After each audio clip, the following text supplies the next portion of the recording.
Friends, family, fans, welcome back to another episode of Back 9 Bets, baby, episode 176.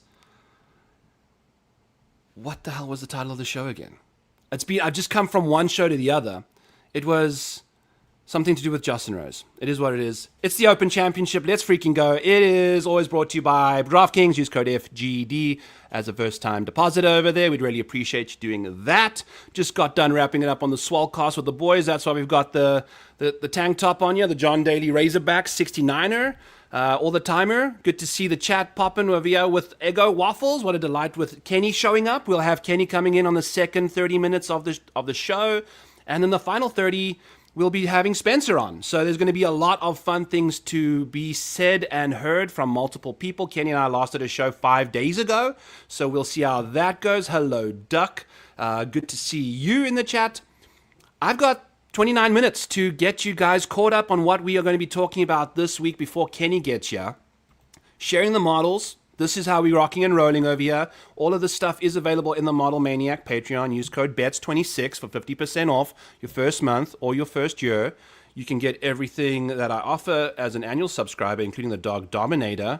And we go from there. So we will see what happens. Yeah, we are. This is what we're doing. I'm going to make all these names green. I haven't done too many box checks yet. We're going to be doing that this afternoon. It is what it is. We are basically just checking two boxes, though. That's all we really want to do this week. If we take a look at these major trends, I'm going to do this on every single show. If you've seen this before, I'm so sorry. This is the Open Championship. As you can see, 13 of the last 13 are basically... What is this? Yeah, 13 of the last 13 have finished second or better in a major prior to winning the Open Championship. That is what you need for me to pick you as an outright bet this week. And then we've seen about 11 of those 13 guys come through, or 11 of those 12 guys come through, and 11 of those 13 guys come through with a top 10 at an Open Championship in the last 8 years before that. So we can go over to the last 8 years before that, and you can see exactly who's all over here. This is the screen, friends. I'm going to just give you all the marbles right up at the beginning of the show. These are guys, all 22 of them, that have finished second in a prior major championship in the last 5 years, and have also finished top 10 at the Open Championship in the last couple of years. So that's what we're looking for. We can eliminate a couple of these on the right-hand side here, since a lot of these dudes have top 10s since that as well. So we can basically say since 2021, these guys all have top 10s. I'm looking at the majority of them, and they all have more recent top 10s than pre-COVID stuff anyway. So I would say 2021 and in are still going to be viable candidates this week. So Scotty, Rory, Fitzpatrick Matthews, Xander Schauffele, John Rahm, Justin Rose, Cameron Young, Colin Morikawa, Bryson DeChambeau, Victor Hovland, Wyndham Clark, Robert McIntyre, Brooks Koepka, Jordan Spieth, Cameron Smith, Tom Kim, Harris English, Brian Harmon, Sepp Straka, Jason Day, and Billy Horschel. By the way, Louis is out, so Aldrich is in. We'll get him out of there, kick his ass out of there. So these are your guys that are going to most likely win the Open Championship this week. We were going over that last night on the show with me and Sweet Spot DFS on Back 9 Bets, my OG YouTube channel, not Mayo Media. This is Back 9 Bets, the show. We are looking at... hello. What's the issue? Can you guys hear me? Are we good to go there? I just jumped on. I didn't do any side testing of microphones. I'd imagine we're good to go. What's good? JT Greg, my brother. Good to see you. This is the model. We are ranking. I've only got 80% in it so far as well. We can kind of tinker around a little bit as we go. But basically, what we really want to do is I want to focus on the guys that I have highlighted green here. These are our winners. We're going to go over them now, and then we can chat more about Kenny when he gets here. So I'm going to rattle off some of my bets that I've made already this week, and then we can go from there. As we scoot down the board, if you listen to Fantasy Golf Degenerates, 21-1, Matthew Fitzpatrick, let's freaking go. We are looking for a guy that's in great form. I was listening to a Golf Digest flyover of every single hole, and the narrator said, everyone that's won a tournament here at Royal Birkdale has done so in the peak of their career, in the prime of their game. They were playing the best stretch of golf of their career. I would imagine Matthew Fitzpatrick is doing just so, considering the fact that he's basically won everything under the sun this year. I think he's got 3 Ws in the last little while. He's won 10% of his starts. That's just behind, the likes of Chris Gotterup, Cameron Young, John Rahm, and Scotty Scheffler. He's actually won more times in the last 12 months per start than Rory McIlroy has. So that's worth noting there. And I don't think that even includes the Zurich over here either. So Matthew Fitzpatrick finishing inside the top 5, 38% of the time. I think that's one of the better top 5 rates in this field. We'll get all of these guys out here. They basically don't ever play on the PGA Tour, so we'll get them removed. Moving into our top 5 percentages recently, John Rahm finishing top 5 on Live is like finishing top 10, top 20 essentially non-stop, because again, only 54 guys or whatever on the tour there. So top 5 is like top 10% of the field, whereas PGA is like the top whatever, top 5%. I don't know. Worth noting though that Matthew Fitzpatrick is third. And he's been playing some fantastic golf. He just now checked that 4th place finish at the Open Championship last year. To have that top 10 in an Open Championship, to check that box, he obviously is the US Open champ. So I think that's where we're going to be going with Matthew Fitzpatrick. If you take a look at what he's got up to in majors, we can just filter by DK pricing over here. You'll be up here pretty quickly. This is a little cheat sheet you can find in the Model Maniac Patreon cheat sheets and things. You can see, okay, here are the guys. Major finishes since 2021. Who's done what? Matthew Fitzpatrick, 3 top 5s, 5 top 10s in his last 23 majors. He's only missed 2 cuts in that period of time. So the model doesn't have him ranked nearly as highly as we do here on the Maniac side of things. But I do fancy what Matthew Fitzpatrick has been up to. We are starting to see some really good form. By the way, you can use this piece of the model. It's got PGA, DP World Tour, and Live starts all there for you. You can go ahead and just grab, whatever results these guys have got up to in the last little while right over here and see what's going on. So as you can see, Matthew Fitzpatrick has got a 4th, a 2nd, and a 3rd in his last 4 starts. Hello. The US Open and the PGA Championship didn't quite get it together there, but I do fancy Matthew Fitzpatrick's accuracy off the tee. If you go over to this major model over here, we can take a look at the model rankings. You can scoot all the way over to the right-hand side over here. In fact, it's actually also, this main model from the model rankings is now in the weekly tab as well for you guys. So you don't have to keep jumping around. This is like the OG one, the big boy. You can see exactly how he's done in these situations. So looking at the Open Championship in the last little while, Matthew Fitzpatrick has typically putted very well at Open Championships. He's been really struggling with the putter this year. Every time the putt has popped, he has done some good stuff and won a couple tournaments. So we know this year the ball striking tee to green has been sensational. If you want to go over all the way to the right-hand side here, you can actually see who's been playing better this year than they do typically at Open Championships, or who's been playing worse this year. Fitzy is gaining 0.9 strokes less at Open Championships than he is this year. But again, this year he's gaining 2.1 strokes on the field, which is not very, no one is gaining that much at the Open. The best Open Championship, I guess that's the difference. If we're looking for the best strokes gained at the Open Championship, we can do that as well. Let's get everybody in here as well too, because I didn't want to have guys with 4 rounds or whatever when I was doing that screenshots. The best Open Championship strokes gained is Xander Schauffele, 2.2 strokes. Cam Young, 2.2. Scotty Scheffler, 2.1. John Rahm, 1.9. Shane Lowry, 1.9. Alex Fitzpatrick, 1.9, but only in 4 rounds of golf. Chris Gotterup also. This is all, I've watered this down. Chris Gotterup finishing 3rd did not gain 1.7 strokes per round. He gained significantly more on the field, but I weighted that down based off of his only 4 rounds of golf. If you have more than, I think, 20, I was going to just give you your full strokes gained credit there. If you have less than, you're likely getting watered down, or at least maybe 10. I can't remember exactly the formula I used, but there we have it there. Some guys that play better golf in the Open Championship versus what they are doing right now. Billy Horschel, Brian Harmon. But, I'm also completely jumping the gun. I wanted to go over here and find Matthew Fitzpatrick's accuracy off the tee, which is one of the best in the field.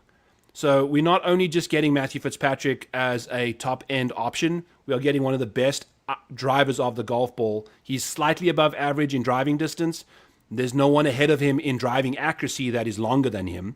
So his total driving is absolutely absurd right now. I think hitting a ton of fairways this week is going to be the way we want to go. So let's get it done. I'm in the mood for Matthew Fitzpatrick this week. Also, don't mind me. I'm just going to send Kenny the link here because I forgot to do that. And I may have to do that with Spencer as well. So I know Spencer's jumping straight from one show to another show too. So we got to... It's major season, you know. We got to jump on the cameras with who wants us, and if you are a second tier option for the Swolecast, you've got to just show up regardless, whether or not you were requested this morning at 1:00 a.m. I saw the DM. We do our thing, so off we go. I'm looking forward to seeing what's going on over here. I'm a Tim Anderkhurst biggest fan. Hey, he doesn't need more fans. Okay, he does not need more fans. I usually run 4 lineups a week, had one be 6 or 6 last 4 weeks, but no, we're going to get there. DFS takes a long time to get success in. Speed saying 5 irons, running out 300 yards has me so excited. What do you, who do you think hits the best 2 iron in the field? It has to be Gary Woodland and Aldrich, surely, right? Although the only 2 iron I saw Aldrich hit, he missed the fairway on hole number 13 at John Deere Classic, so that kind of screwed him over there a little bit. What a combo for the show. Let's go. Yes, I can't wait. It's going to be a fun slew of names. Never done this kind of a show before, so we're going to just go. Let's me go hard at the paint for the first 30, and then we'll let Kenny take over, and then we'll let Spencer take over. I'm totally cool with that this week. So yes, there we have Matt Fitzpatrick. This is another reason why you want to go to him. The fact that he's been ball striking the living piss out of the golf ball this year is another reason that he's playing such good golf. And the fact that we are seeing significantly better putting at the Open Championship than this year. Maybe we can bring that ball striking to some really good putting surfaces for Fitzy. See a lot of birdie putts roll in, considering he's going to give himself a ton of opportunities from that range. 9th in the model, I'm not too concerned about that. I could potentially do a bit of Maniac Override. If I were to do a bit of a Maniac Override here, let's go over here, and let's see where we can get him in our model rankings for this week. So, I've actually got him 6th in the model. I think that's fair. I don't actually think I have a problem with that as much. I do want him ahead of Cameron Young. I do want him ahead of Xander. Well, the thing is, Xander has just got such a high floor. It depends what you're kind of modeling. Yeah, are we looking for guys with ridiculous floors? Are we looking for guys that have upside? I feel like Fitzy currently I don't like him being behind Cameron Young. So if we just add 0.2 on this, we're going to just have Fitz go to the 5 spot and then have that like this. I'm cool with that.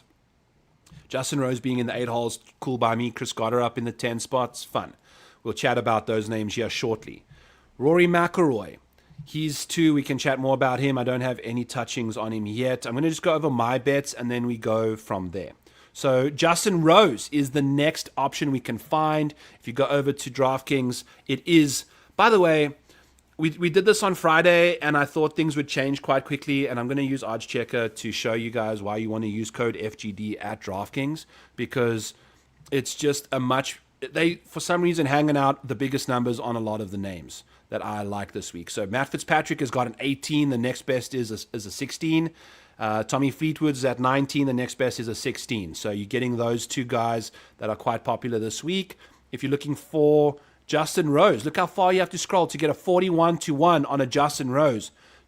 Wyndham Clark is a 39. Tyrrell Hatton, 38. Robert McIntyre, 36. All of these names are available at the best price in the market on DraftKings. So use code FGD over there. If you're taking a look at Rosie, he's now, 39-1, 41-1, which is even better. I love that. We said we had that 47-1 for the guys that listen on Fantasy Golf Degenerates on Friday. So Justin Rose, we are actually going to be laddering Justin Rose over here as well.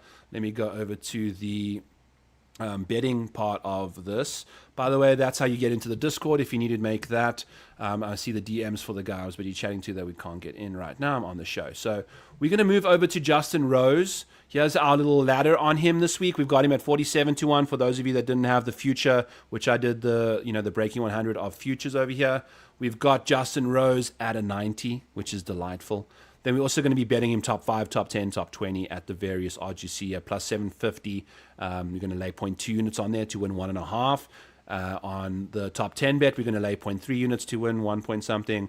The top 20 bet, we're going to lay a full unit over there to win 1.6. So if he lands up cashing the top 20, we still make a full unit on the Justin Rose experience.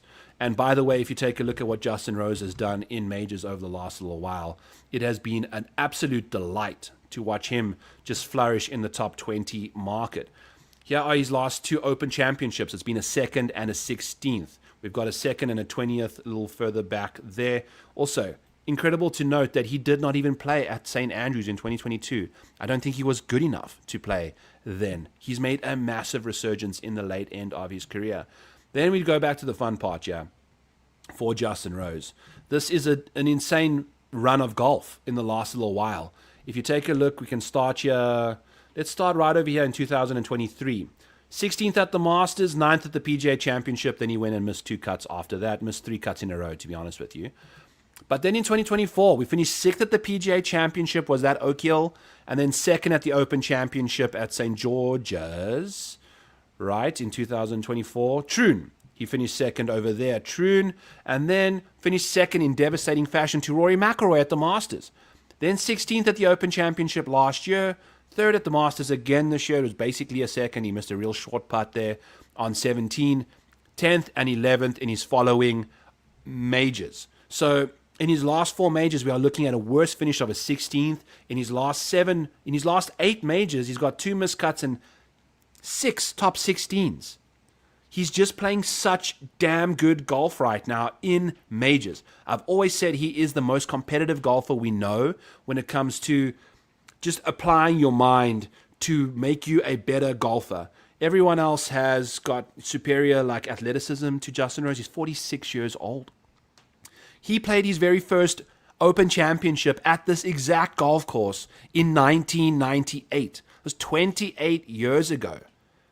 It's 9 additional years onto his life than the age he was when he played. He was 17. It's been 28 years since. So incredible history here for him. He just released a YouTube video about a 40-minute thing about the whole Royal Birkdale thing and his career. I haven't finished watching it all, but it seems incredible. And I think what he did with this YouTube video is putting that out there made this a bigger deal than it is, because I think Justin Rose thrives under the brightest lights. He needs big moments in order to really bring out the best in him. And we've seen that in Ryder Cups. We've seen that at majors, at the Masters repeatedly. I think we're going to be playing in England. I know we're going to be playing. I think that while he's playing in England this week, the crowd is going to be behind him. He's going to feed off that crowd. I really hope he gets off to a really good start.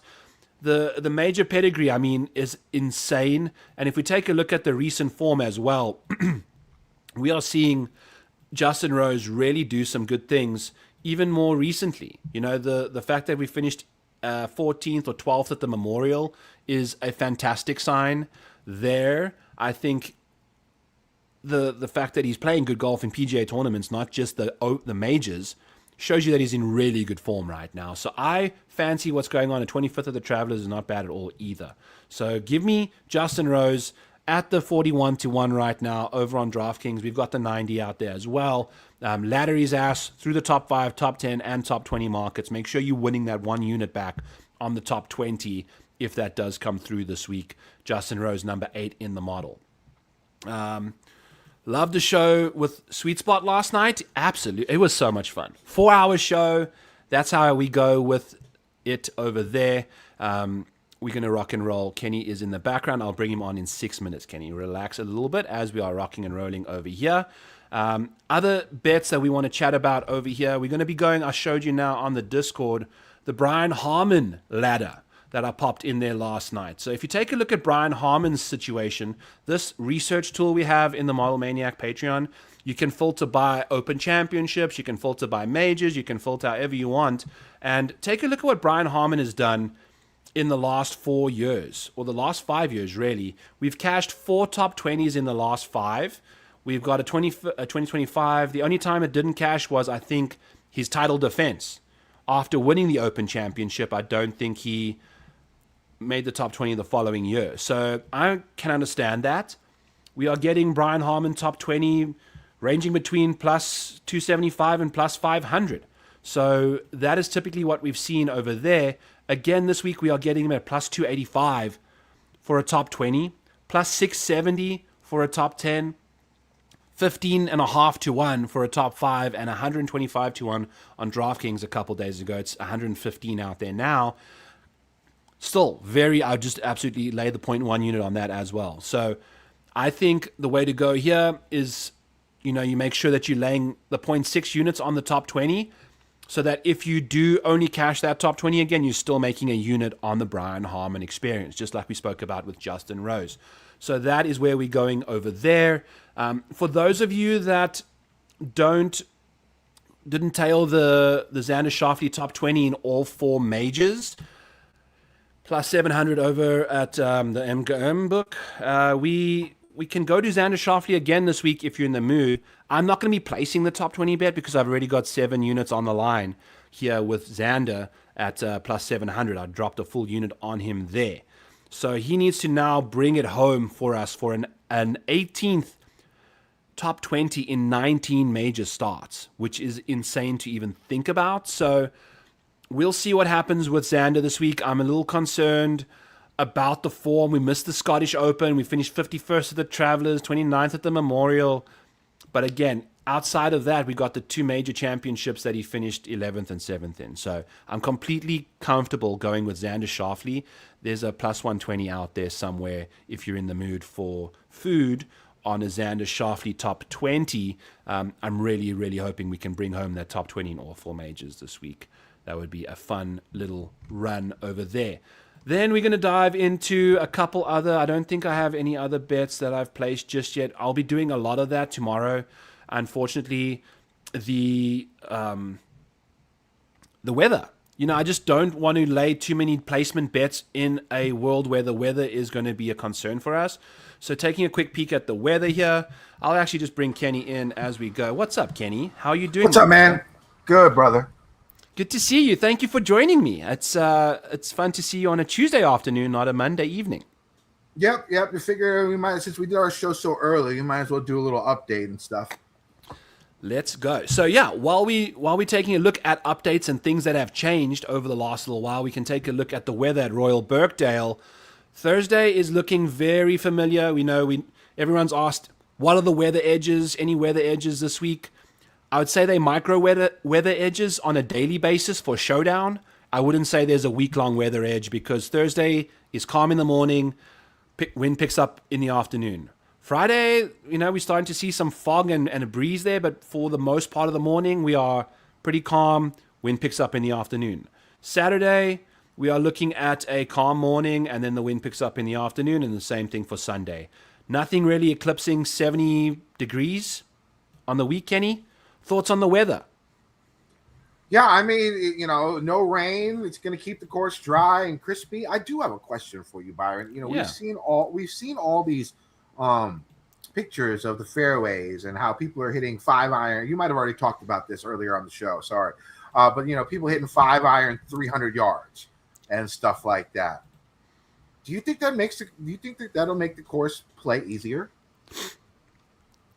Because I'm also hearing that the greens are receptive, not soft, but they're not close to the firmness that we're seeing in the fairways, and they are, you're not getting like U.S. Open type first bounces on the greens. The greens are going to be slow. If guys are hitting 5-iron off the tee, 280, and then hitting their wedges on the greens that are somewhat receptive, is this going to be an easy scoring Open Championship? When things get firm, it's more difficult to control your golf ball, obviously. Of course, and if it was a typical fairway setup we see at the Open Championship with mounds and humps, and your ball hits like a bad end of a hump and it goes careening somewhere, I can understand that. But these, like I said in the course preview on the show on Friday, these fairways are as flat as a dance floor. Yeah. Right? So you're not going to get the bad bounces off the fairway and stuff like that. If guys are hitting 5-iron 300 yards, and of course you're more accurate with a 5-iron than a 3-wood or a mini driver or a driver, and they're hitting at 280 yards, and they're going to have a wedge in onto somewhat receptive greens, the wind isn't going to be crazy. Could we see 15 under or better win this event? Jeff asked me what I thought the winning score was, and I said 14. I don't think the wind is going to be that big of a factor, especially, if you can have one really good morning between Thursday and Friday, if you go off in that morning and really capitalize and shoot like a little 64 or 63 or something, it's possible. We're seeing the thing with the fairways being so firm is it will take drive out of people's hands. And what that also eliminates is the fact that you can fly bunkers, because now you're hitting a 5-iron significantly shorter where it's landing on the fairway and then it's rolling for, let's say, a quarter of its lifespan, right? 70 yards, So where does balls go when they roll? Into pot bunkers. Where do drivers go when they're in the air? Over pot bunkers. So I do think maybe the fact that the firmness of the fairways is going to result, they will hit more fairways, obviously, because of the 5-irons, but I think they're going to land up a couple guys really finding themselves in these pot bunkers a couple more times because they're going to be way more relevant because of the firmness of the course. I don't know if if you kind of cut off the corners or carry the bunkers, if that's going to land you up in the rough or not. I don't know. It's a fascinating week. Another thing is that I've seen is, and Rory even said it in his press conference today, is the rough is a lot less than it was when he played here a couple weeks ago. And I saw some pictures of the rough right by the fairway. Doesn't look bad. Doesn't look bad at all. Now, once you get to the sand dunes and stuff like that, that's when shit starts getting crazy. But that little bit of rough that's right by the fairway doesn't seem that horrible. Now, because it's so baked, that rough isn't going to stop anything either. So, that ball is going to trundle through that little mini rough to get to the, fescue and stuff like that a lot easier. But that does widen the fairways a little bit. I'm wondering if guys like Bryson will have a bit more chance out here now. I don't know, but I still think ultimately we are looking at guys that have just thrived in Open Championships. I'm sure they've played hard, crispy, firm venues in the last 5 to 10 years, that we're using as data. So I'm not too worried about that in that area. And also with these greens you mentioned, they're being pretty receptive. I'd imagine as the week unfolds, we still got tomorrow and we've still got Thursday. We've seen how these courses can just all of a sudden, by Saturday morning, the greens are like crispy as well. The worst thing is to lose the greens. You can't put grass back on the greens, but you can always take it off. So maybe they got a little trick up their sleeve, because I'm assuming they're probably going to want to keep it around about 10 to 12, under par. Mm-hmm. We'll see. I am going to load up some ownership here, Kenny, as well, just to get a general feeling for what's going on. In the meantime, have you had any changes of heart with any of the guys that you played? Are you still rolling out the same cash game cornerstones? We spoke 5 days ago. What's your deal? Yeah, I'm still going with Fitzy, Goddard, McIntyre, Tom Kim. Those are going to be the 4, and I'm going with Hovland. Hovland's definitely going to be in that lineup. The way he's striking the ball is too good. I can't not leave him out. And right now I have Wyndham Clark filling out the cash game lineup for me right now. I also do have the updated betting card. I might as well just share it here. Let's go ahead and share it. So the first one, it's going to be Fitzpatrick 20-1 with 5 places.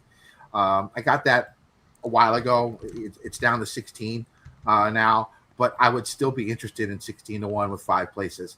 For Fitzy. He's playing exceptional golf, and the short game is so good. I like Fitzy a lot.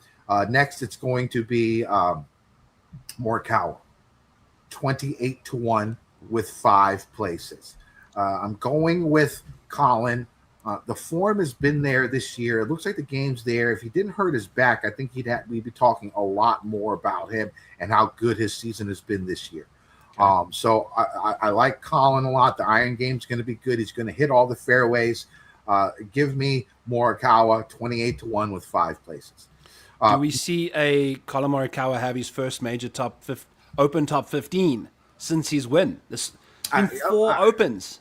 It's been a while, but I think that this is perfect setup for him, right? I mean, you know, with the shortness off the tee, it doesn't matter. His ball's going to roll. He hits a ton of fairways. He hits the ball fairly straight. You know, I guess a lot of the problem would be if you have a lot of movement on the balls, right to left or left to right.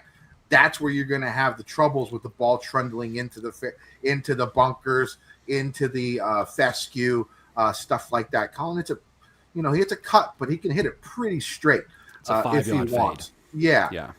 And so I think that's going to help him out a lot. He's going to hit a lot of fairways. His short game is improved. I like Colin a lot this week.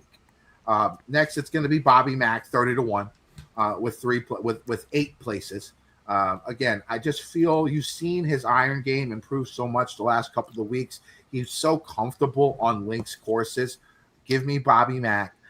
Next, it's going to be Hovland, 33-1 with 8 places. The ball striking has been so good here the last probably 3 or 4 events. I think he's actually found something. As long as he doesn't fucking tinker too much this week, the ball striking should be there for him. And again, like you said during our show, lots of short grass around these greens. He can putt if he needs to and stuff like that. Use a Texas wedge. Hopefully that should be easier for him. And these greens aren't lightning fast, right? So he can get a little bit of upward mobility on the wedges. You don't have to hit everything on the ground and stuff like that. Next, it's going to be Burns, 45-1 with 8 places. Just had the kid. He's good to go. You don't have to worry about the withdrawal. His form in majors has been excellent. His form leading up has been excellent. He has not played Open Championships that great, but again, feels like a different type of feel than your typical Open with the way these fairways. It's like a U.S. Open from the fairways, but a lot shorter. Yeah, right. Is what it seems like to me. Yeah, it's not going to be that far from Shinnecock, Kenny. Except, a little bit shorter, yes. Mm-hmm. Yeah, but Shinnecock wasn't even, it was a wide variety of shots. Maybe a little, and probably more wind. We really saw more wind at Shinnecock than anything else. So You went off of Rory, Kenny. Are you done with all your outrights? Burned your last one? Those are going to be it. Those 5, yes. So why did you not end up going with Rory? Because I know we were chatting about that you because were eyeing him out. If I went with Rory, it would have had to have been Rory, Fitz, and McIntyre. But I really want Hovland on the card. Okay. And so this sounds fucking idiotic, but I wanted Hovland on the card at that number, 33-1, more than Rory at 8-1. And I wouldn't have been able to add Burns either, who I think has a good chance. So, I'm gaining 2 guys for 1 that I think can win. And that's the reason why I went that direction.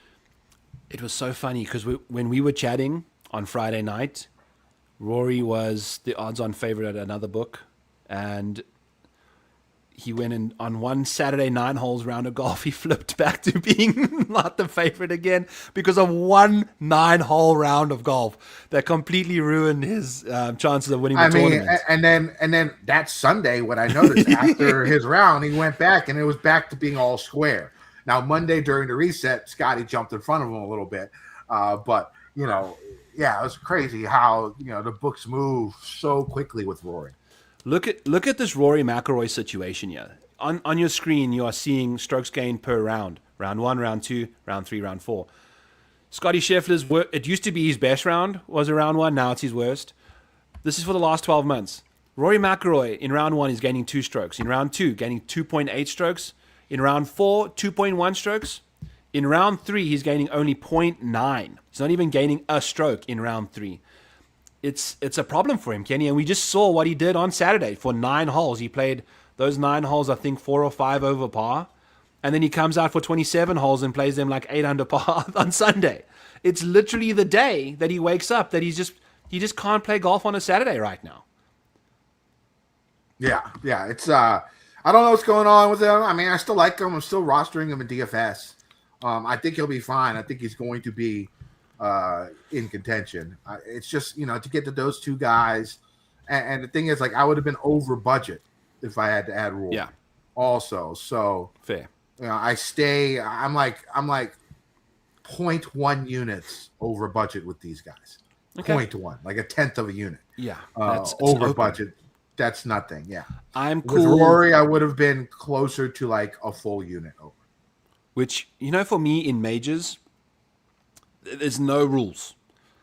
As long as you're doing it responsibly, I'm totally cool with that. Like if you have the money to lose, throw it at the TV because it's the majors, man. It's like the best 4 weeks of watching golf, and it's reckless betting is endorsed almost, in my opinion. Like for majors only if you have the money to lose. Have fun. This is an offshoot of the Fantasy Golf Degenerates. Be a degenerate in responsible ways and have a good time over there. Let's pull up, Kenny, some ownership here. This is obviously going to change. This is as of Tuesday afternoon. Also, by the way, looking good on your new computer. Same, using a different camera, using the computer's camera. No, I'm using a webcam. Yeah, new webcam. Yeah. Nice. Well, welcome to the world. New webcam over there. The reason we did the show on Friday was because Kenny needed his laptop. We wanted to do it sooner, but we have got a slew of guys at the top of the board here. Your boy Victor Hovland, $8,300, sitting third in projected ownership right now. How are we feeling about that? Usually Victor Hovland has one top 5 in a major per year. We haven't seen that yet. He's making a lot of sense at a ball striker's paradise. Keep it in play, hit your irons well. Like you mentioned, are you going to be going after Hovland at this ownership? Yeah, I mean, like, I like him. I'm going to play him. He's in my cash lineup. That's going to be the main one. I'm slightly worried about that, but, he's just been playing so well. I don't think I'm going to get off of him. Yeah, it's really difficult to do so. I mean, we have that win over Scotty Scheffler. We've got that 13th at the Scottish. We've got a third at the Canadian. I mean, that run of golf coming in here has been sensational. So it's all warranted. We'll see. Maybe if we were to look for a pivot around Victor at $8,300-ish, I think. There's really no pivot to Bobby Mack there. I think that's the exact same. I'm very comfortable going to Chris Gotterup. I wouldn't be shocked if he comes in at similar ownership to Victor, though. This is always a Tuesday afternoon. Tyrrell Hatton is interesting at $8,900 at 11% owned. That could potentially drift into single digits depending on what tournament you're playing. At 89, I don't know. He's been playing some solid golf as well. 17th at the Scottish.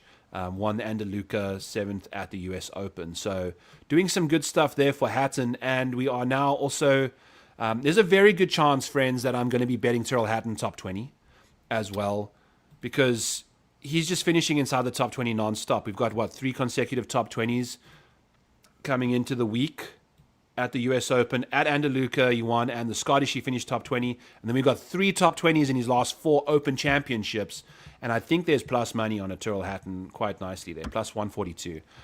I will be shopping around if need be, doing my due diligence, but I am going to be in on Tyrrell Hatton top 20, even at plus 142 if this is the best number.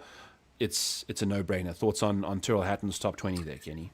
Yeah, I'm a fan of that bet. I'm a fan of Hatton this week. The one worry I do have is, the way he came through last week was a lot of putting. Now, it makes me a little bit worried because I think he did finish top 25. But here's the thing about what we've seen about a lot of live guys when it comes, especially like Hatton and Rahm, like their first rounds have been sort of shitty, right? When they've played majors and they haven't had the right prep from live. Now we have Rahm and we have Hatton who've played an event. Now, technically, it's not the same type of course, but it's similar enough, right, to what we're seeing this week for them to get some work in. I think that it's possible that these guys will be more ready, more prepared than they would be at a normal major that we've seen previously, where they didn't play the week before. They played some course that didn't represent anything close to what they're seeing at the major. So I think that could be helpful for the live guys, especially the top live guys. I love that. And I love the fact that Turrell, over the last 12 months on live, on DP World Tour, in majors, he's averaging 2.4 strokes in round one. It is easily the best round one strokes gained of the bunch over the last 12 months. You never know. It's obviously just one round. I'm seeing a 40-41 for Tyrrell Hatton, first round leader, and a 10-1 for a first round top five. As always, we will be shopping if need be, but I think that's where I'll be going with Tyrrell as well. Won't be going outright. I'll be doing the top 20 on Tyrrell, and I'll also be following the model here with this first round leader stuff. This is insane what he gets up to in the first round market. Do we want to chat about a couple? Let's do some more ownership here, Kenny, and then we can get into some. What do you got for Scotty?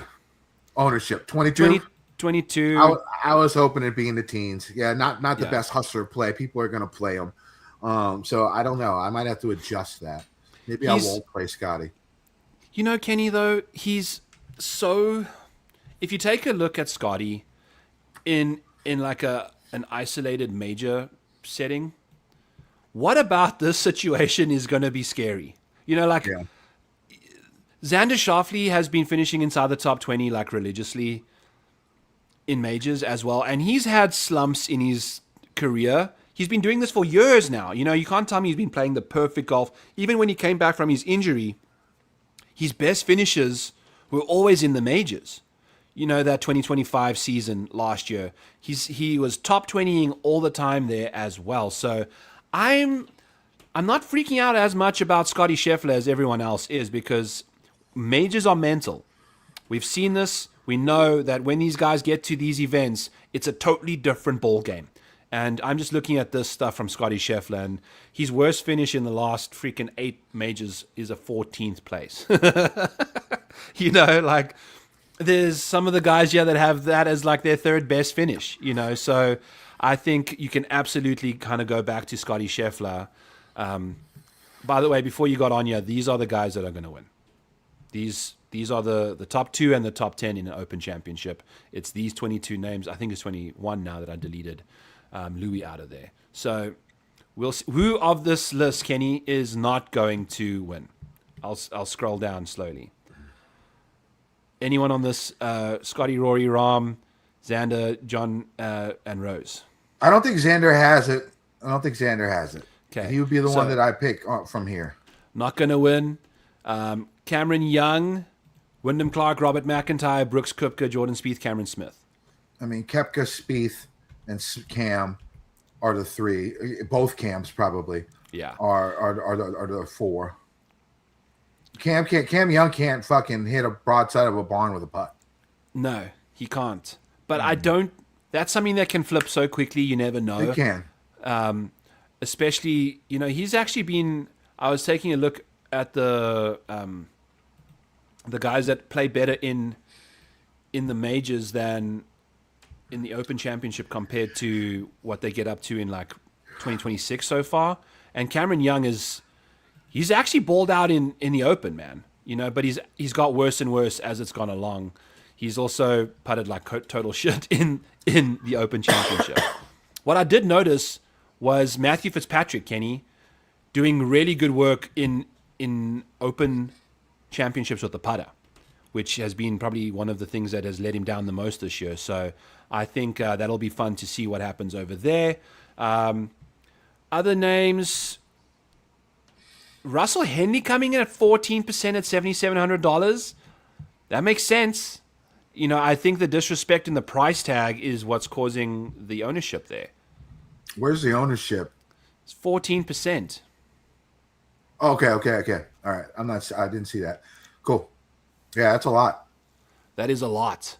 I think also Wyndham Clark at 13%, I'm probably going to go ahead and the moment you said with these firm fairways and guys that shape the ball a lot. Yeah, it worries me. That is the person that I think shapes the ball the most of anyone. You know, that massive banana fade. There's no trees in the way to stop it, but the fact of the matter is the fairways are like half the size for him because of the landing area. It's going to just keep rolling out to the right-hand side of all these fairways, unless he can hit a nice little power draw with a 3-wood or a 2-iron or whatever he's going to be doing. That is the mystery of this week, is we don't necessarily know who's going to be doing what in that department. But let's go back to some first-round leaders as we go along here. I think that's going to be a fun little chat. So I'm going to be I will be playing Tyrrell Hatton in the first-round leader market for sure. Tommy Fleetwood is interesting because I think we can see Tommy come out the gates pretty fast, and he's also got the same thing as Rory. I think him and Rory must go party at the same pub or whatever, or they sit down with their wives or whatever. I don't understand what happens to Tommy in round 3, but if you're looking for some Tommy Fleetwood action round 1, I think I saw Jim Cummings, the GOAT, first round leader is on Tommy as well this week at 47-ish. What are your thoughts on Fleetwood for first round? Yeah, I mean, that's a good way to get exposure to Fleetwood. I'm not playing him in DFS. I'm not betting him. So that would be a great way to get some type of, exposure. He's maybe a little bit more pressure on him since this is his home. This is like where he's from, but we'll see. Yeah. And for the first round market, it's cool. Maybe the pressure gets to him on the weekend. That's, you never know. Maybe he's the one you want there. I think I'll be going to Justin Rose as well. I don't even really know what Justin Rose's first-round market is. Yeah, it's 43. That seems very fair. Anything else, Kenny? Anything else you want to chat about here?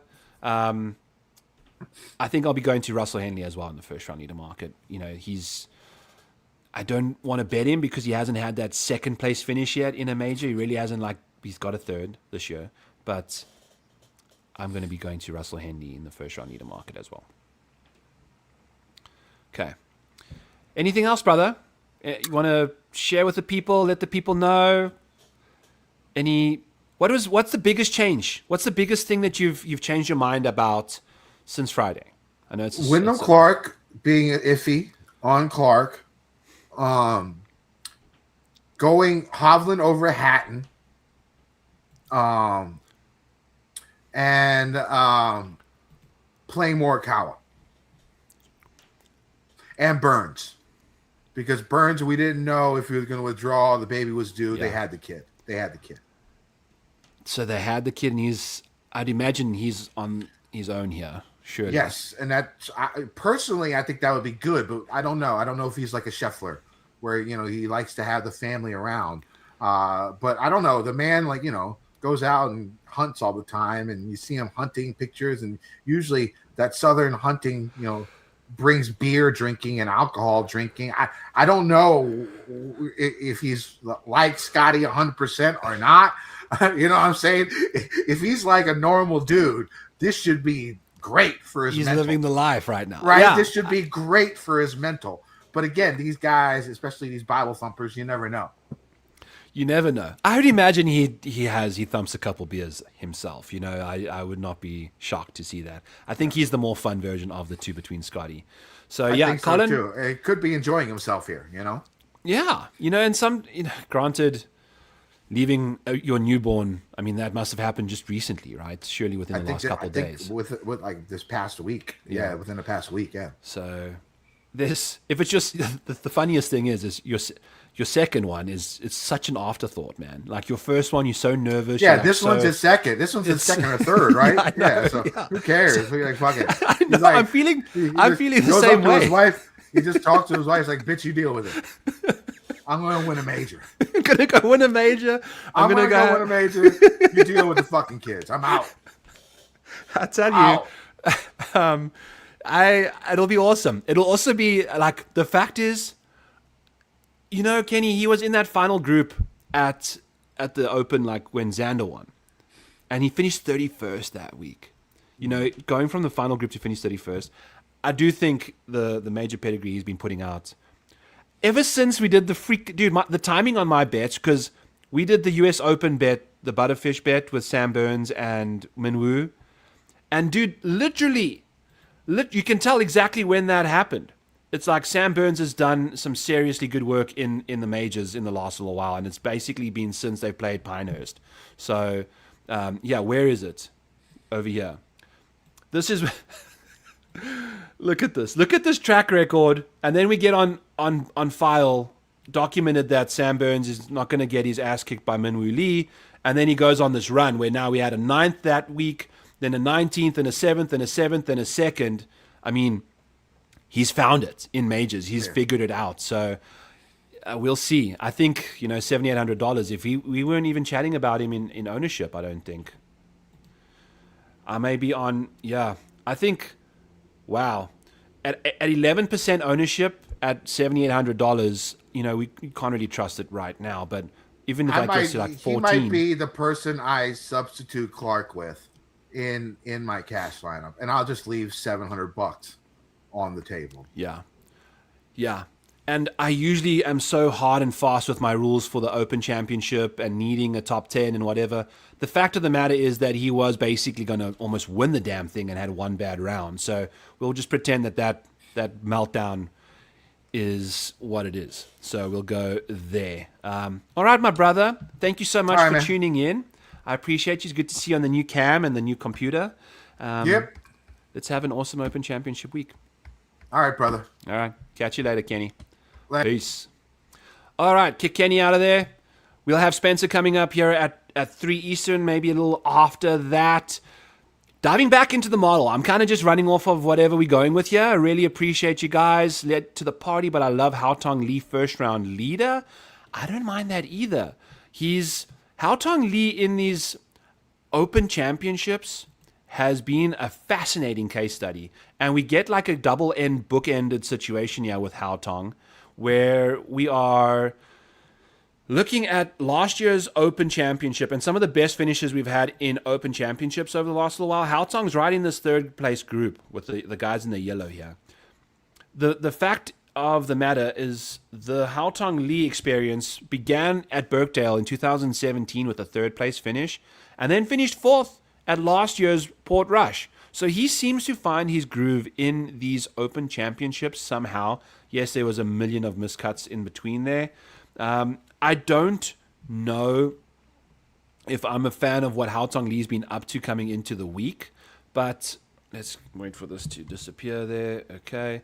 Haotong Lee, let's find his name here quickly. I wonder what his first round... I don't hate him in the first round leader market either, because he seems to just melt down on a freaking Friday non-stop. Like this coming in, the fact that he's 4% owned with 5 event streak where he's missed 4 cuts in a row, or 4 cuts in those 5 starts, is rough. So that 4% is kind of hefty, if I do say so myself, based off the track record. But then we know we've still got, that 35th place at the PGA Championship. He must have missed a cut at the US Open. He did not even play the US Open. So, I think he's a major guy. How does Haotong look in the other majors when it comes to his finishes there? 38th at the Masters, 35th at the PGA Championship, 4th at the Open Championship. So there's something about these, the Opens obviously had a bit of a struggle there, but in general, he typically finds really good form in these majors. I love what Haotong's been doing over there. So let's take a look at his first round leader side again quickly, and then we maybe decide if we want to do... Okay, yep. So if he can make the weekend, he typically plays his best golf on a Saturday, but the 0.3 that we are seeing here on a round 2 is also what's causing him not to make as many weekends. 0.8 strokes gained in round 1. We get a PM tee time. If I was really picking hairs, he's going to tee off right as the wind is the strongest. These guys are also good. He could easily overcome that. But again, I want someone that's going to be teeing off, like Tyrrell tees off at 9:30. He could be done by the time this weather really starts to pick up. We're also seeing a different change in the wind direction. And let's actually take a look at that while we're waiting for Spence to get in here. I want to see what this course looks like, if there's any sort of pattern. Like, if you can find somebody that goes out on Thursday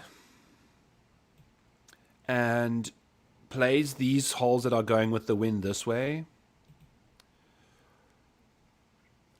Okay, so at this point in time, let's do this. Click here. There we go. That's going to get us this easterly wind onto the coastline.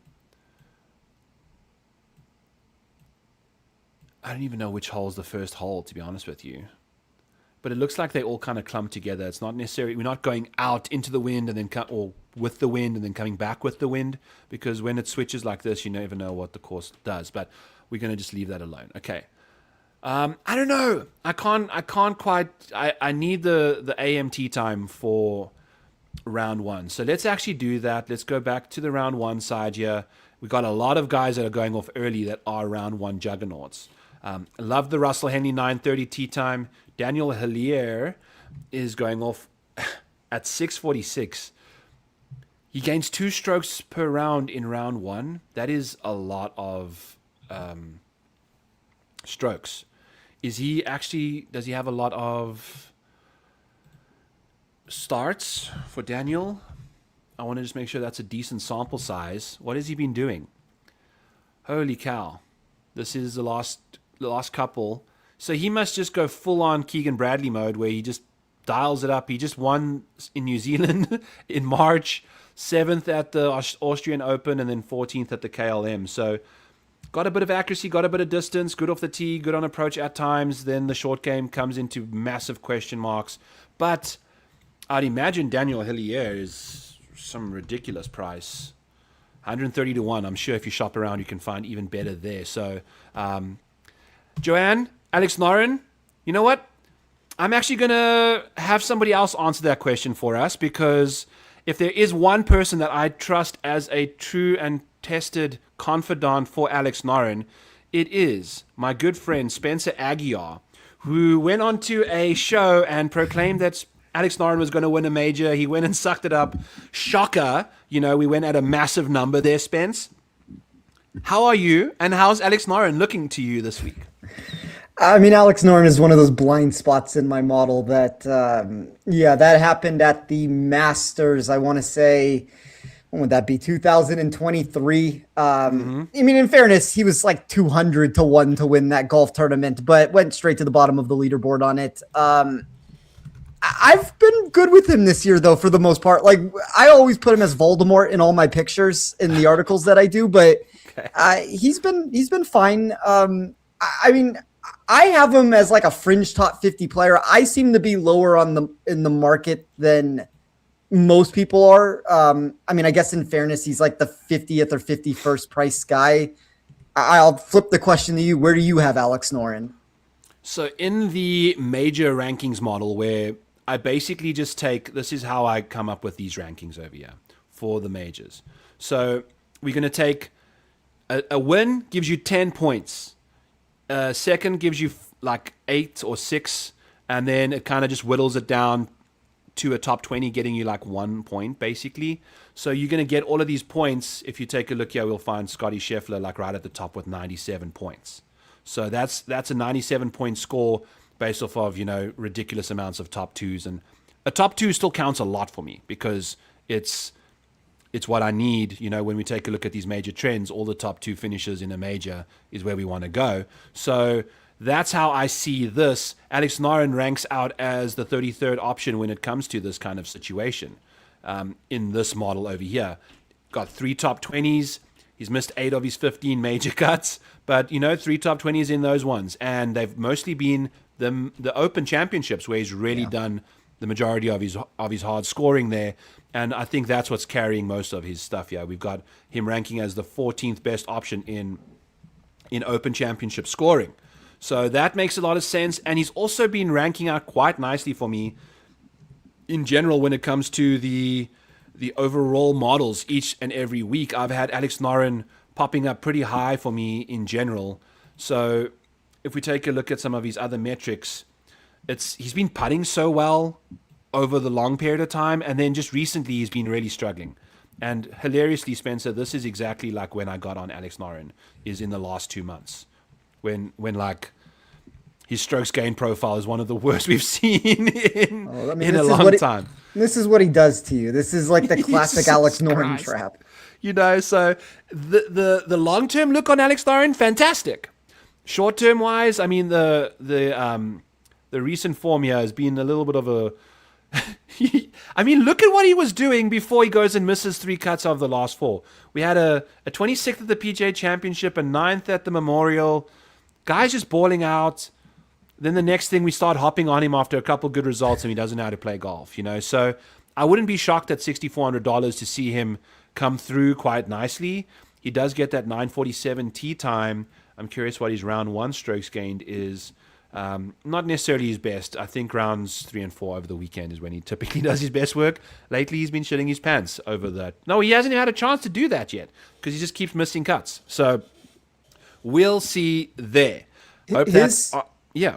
No, I was just going to say very quickly, his return in my model, I mean, whether this is a positive or negative, and this is not like a major championship, this is just purely statistical of running through the stats. Like, he's very similar for me to how Ryan Gerard is in my model. Like, it's kind of 2 fringe top 50 players that I think are going to be very popular for DFS. They kind of have, and I know like we have the opposite with Norin right now with everything we just talked about with all the bad performances, but there is safety in my model kind of for all the reasons that you've talked about, to where he is a good Open Championship performer. He is a top 65 player in every single category of all 7 statistical metrics that I looked for. That's typically the options when you go into like the 6,000s for this week, or the 5,000s the 5,000s or 6,000s this week, or the 6,000s on a normal week. That's typically the profile that you want to see of a golfer to make the cut out of nowhere. This is kind of that exact profile of bad golf, good overall form, good Open Championship pedigree. I would wonder what the question is about. If we're talking about a first round leader, sure. If we're talking about DFS, I'd like to see where the ownership is. If he's going to be extremely popular, there's a different discussion to probably be had. I think 6% is kind of right around where I'm okay with. Maybe 7, 8 is like where we start asking a bit more questions. Anything 10 plus is, with that form coming in, I'm happy to kind of hope that form continues at 10% owned and just take care of the rake just like that without playing Alex Norin this week. We will see how that goes down. Thank you for your question, Joanne. If you guys are in the chat, fire off any questions you want me and Spencer to chat about. We don't necessarily have any names that we're going to be having discrepancies with this week. I know that you are very high on Jesper Svensson, Spencer, this week. Where do you have him ranked in your model? Probably too high.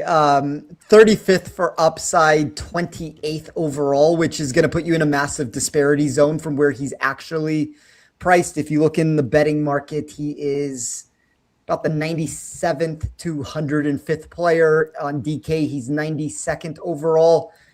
I bet him to make the cut at plus 125. I mean, like, I'd like to start there with him and see where else we can get with it. Really good link style player in my sheet within the data from everything that I looked for. One of the things that I weighed quite heavily this week, and I'd be curious to hear your answer on this, I looked at off the tee plus around the green. Those are 2 categories that I really wanted to try to highlight. For me, I think that if you are extremely wayward off the tee, you can get into some of the much more thick stuff. You can get into those large dunes. You can get into this where it's like true half shot or full shot penalties. You can be a little bit wayward and you miss by a bit. And, it kind of comes down to what the lie ends up looking like. We're going to have a really fast, firm surface this week at the end of the day with everything. But inside of the top 15 of my model, when I combine off the tee plus around the green, and just for reference sake of it, like, I'm not going to give every single name that's in this mix, but the worst player that landed inside of the top 15 of that area would probably be Keegan, other than Svensson, that is, Keegan Bradley or JJ Spawn, who are major championship winners themselves. Yeah. And then everybody else from that mix, it's either, I have Siwoo Kim in there. I understand he does not have a major, but a golfer that I do like this week that is kind of shown to be a top 10 or 20 player this year, to the very elites of the Matthew Fitzpatricks and the Scotty Schefflers and the Rory McIlroy. So it's an outlier total for me on a number at plus 125, to where I thought it was too enhanced because of who Jesper Svensson is as a player as a whole, not necessarily taking into account that he's really, you see upticks in the data profile for him in expected strokes gained approach on similar courses. Like, that's what I would like to see if a player is going to make a cut. I understand there's some volatility there. There's a reason why he's plus 125. there's a different discussion we could have of, do you actually need to get to the $5,000 section in DFS? I'm going to play him. He's kind of one of those names that I am going to bite the bullet on and hope for the best with him, just because top 30 is top 30 when nobody else in the $5,000 range is inside of the top 55 for me. So he's the one true outlier that I have. But I was surprised to see how well he graded for me. Yeah. I mean, 63rd for me, there's 1, 2, 3, 3. Yeah, 3 guys in the 5K range ahead of him, and their names, and they barely ahead of him. It's Billy Horschel, fantastic open pedigree. John Parry and Matthew. It's all the guys that have really good open pedigree that are slightly ahead of him in that price range. So I think we are, although we have a decent discrepancy in our rankings because you have him quite highly ranked, he's still 28 spots ahead for me, so we'll see what happens in that department over there. Other questions in the chat. Thoughts on Decky? Usually like him on firm, fast courses, Spencer. What do you think Kyle Miller has unearthed here? Guys like Hideki, Patrick Cantlay. I know bringing Patrick Cantlay up on a show is always a dangerous game to play, but 6,900 for the one, 7,000 for Cantlay. I think they are too cheap for what they present from an upside perspective. I have both of them as top 25 golfers. I see that you have Hideki kind of right in that same general range. Like I have him 25th almost across the board in every single area of it. I think it's an interesting look for the price. I mean, you're kind of right more like that's what's funny, Byron, about pricing in general is 6,900, which is why you get such soft pricing in general with it. But 6,900 kind of puts you right in a zone where Hideki is kind of proper for where he is in the market, give or take. So I think he's a good play, though. Dude, well, if you're looking for a guy that's $6,900, what is like the number one priority that you're looking for from him? It's to play the weekend. Like he's your value play. Can you go and do more things for me over the weekend that once you've now made the cut? Hideki Matsuyama, friends, this column over here is miscuts in majors since 2021. Let me filter by smallest to largest. There's a couple guys. Let's go major starts less than 5. Get these guys out of there. Hello, Sam Stevens has never missed a major cut in 6 appearances. So at a golf course like this, I don't mind him at all either at $5,700. Then we've got Scotty Scheffler. We've got Chris Gotterup and Hideki Matsuyama. Now, Chris Gotterup and Sam Stevens are at 6 major starts. So Hideki Matsuyama, over the same period of time as Scotty Scheffler, has missed as many cuts in majors as Scheffler, the world's best golfer. Now, the difference is Hideki Matsuyama's got 8 top 20s and Scotty Scheffler's got 7 top 2s. So, that's where the upside comes in with Scotty Scheffler being almost basically double the price of Hideki. It makes sense, but at the same time, I think that made cut equity that you are getting at a venue like this where finishing position points are going to be crucial. He finishes inside the top 40 quite a lot in majors as well. So I wouldn't be shocked to see Hideki do good things. Not great things, but good things this week, Spence. Yeah. Cool. Other questions we had, is Houghton going to be too popular for DFS? I think we were looking at him at like 4%. I don't think so. That's still fine.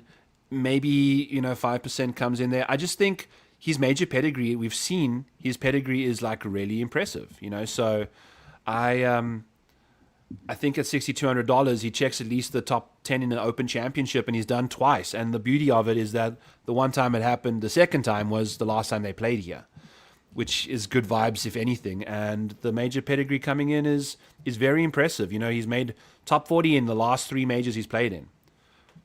There's something to that.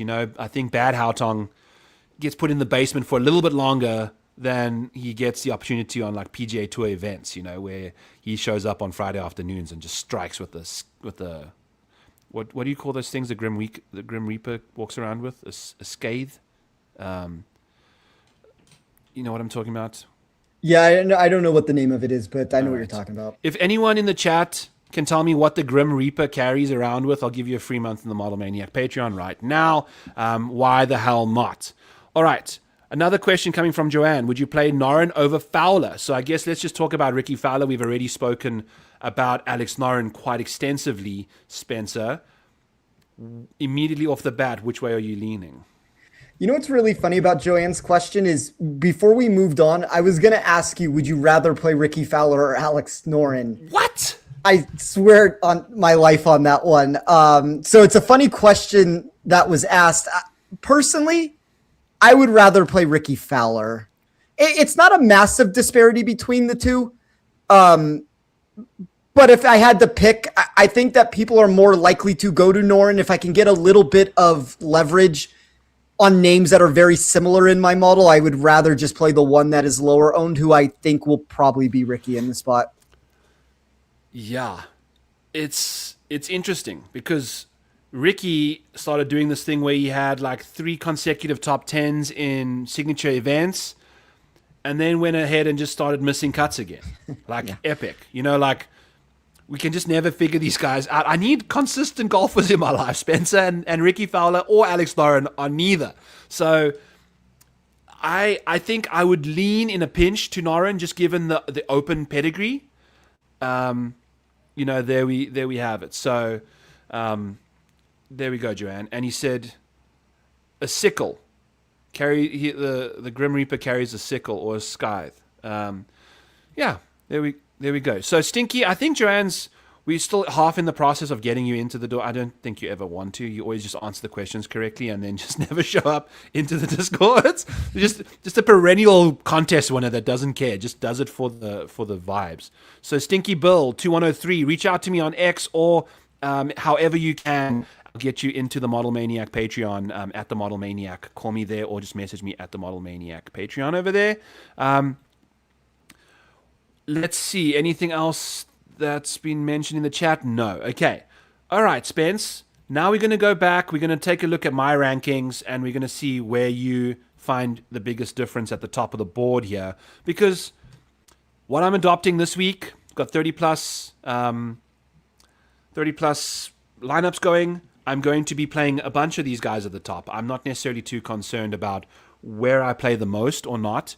I'm just going to basically be matching the field to the most capacity for guys at the top here. Xander is fascinating to me. At 10% ownership, I mean, I may be interested at that. I know I'm completely changing the question here. I just noticed this.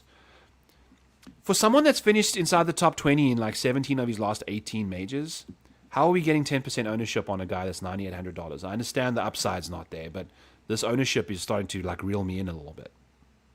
I mean, it's probably just the form of the Travelers and the Scottish, but yeah, I think one of the things that is missed in the space as people form and construct lineups is there is usually like books in general do a really good job when it comes to pricing. Like if you take the 4 names that are over $10,000, I have a little bit of a different order, but they are the top 4 options in my model. So you're never going to really get that big of a disparity, but like people go down and I mean, even take Xander. I think Xander's overpriced, but here's the question I'll ask everybody as I phrase this. Xander can be overpriced, but if Xander is under-owned, at what point does the leverage make sense to actually want to start sticking him into builds? And I'll even take it a step further. I know I always come on these shows, Byron, and talk about matchups and where movement's going in the space. Take Xander against, we won't do Oberg on this one. He's minus 130 against Goddard. I'd like to find a better one, though. Colin Morikawa, that's probably a good one to throw out there. He's like minus 130 against Colin Morikawa, who I understand is $1,100 cheaper. And I kind of think that they are give or take one direction, like they're about the same. But if Morikawa at $1,100 cheaper is going to be double the ownership or whatever we end up getting with him, and Xander, because he's too high priced, we're still talking about a top 10 player in the world. We're still talking about a top 10 player in my model. Leverage matters in large field tournaments. It doesn't mean that you need to get to Xander in cash games. It doesn't mean you need to get the Xander necessarily in single entry, but there are tournaments and there are builds where you can get above weight with not a lot of Xander by just getting unique and different on a spot where even the market is telling you he's in front of Goddard, he's in front of Morikawa, he's either direction with Bobby Mack. Like, these are all names that people want to play, and Xander seems to be the one that nobody wants to play because of the price tag. And we're talking about hundreds of dollars difference between most of them to maybe the $1,000+ difference with Morikawa. But we say it every single time we do a show, Byron, for a major. Like, pricing is so soft when you get to these tournaments that you can kind of do whatever you want. Like, the only reason why I find myself being lower on Xander and not getting him into builds is because of this $10,000 section where I keep finding myself cramming in Fleetwood and Fitzpatrick and Scotty and mixed bag range of those options. But I think Rahm and Xander are kind of the two in the 9,000s, and Rahm's going to be more popular because of a lot of the stuff that you're seeing in the space. But like, those are the two options that are still very easily to fit into the mix there.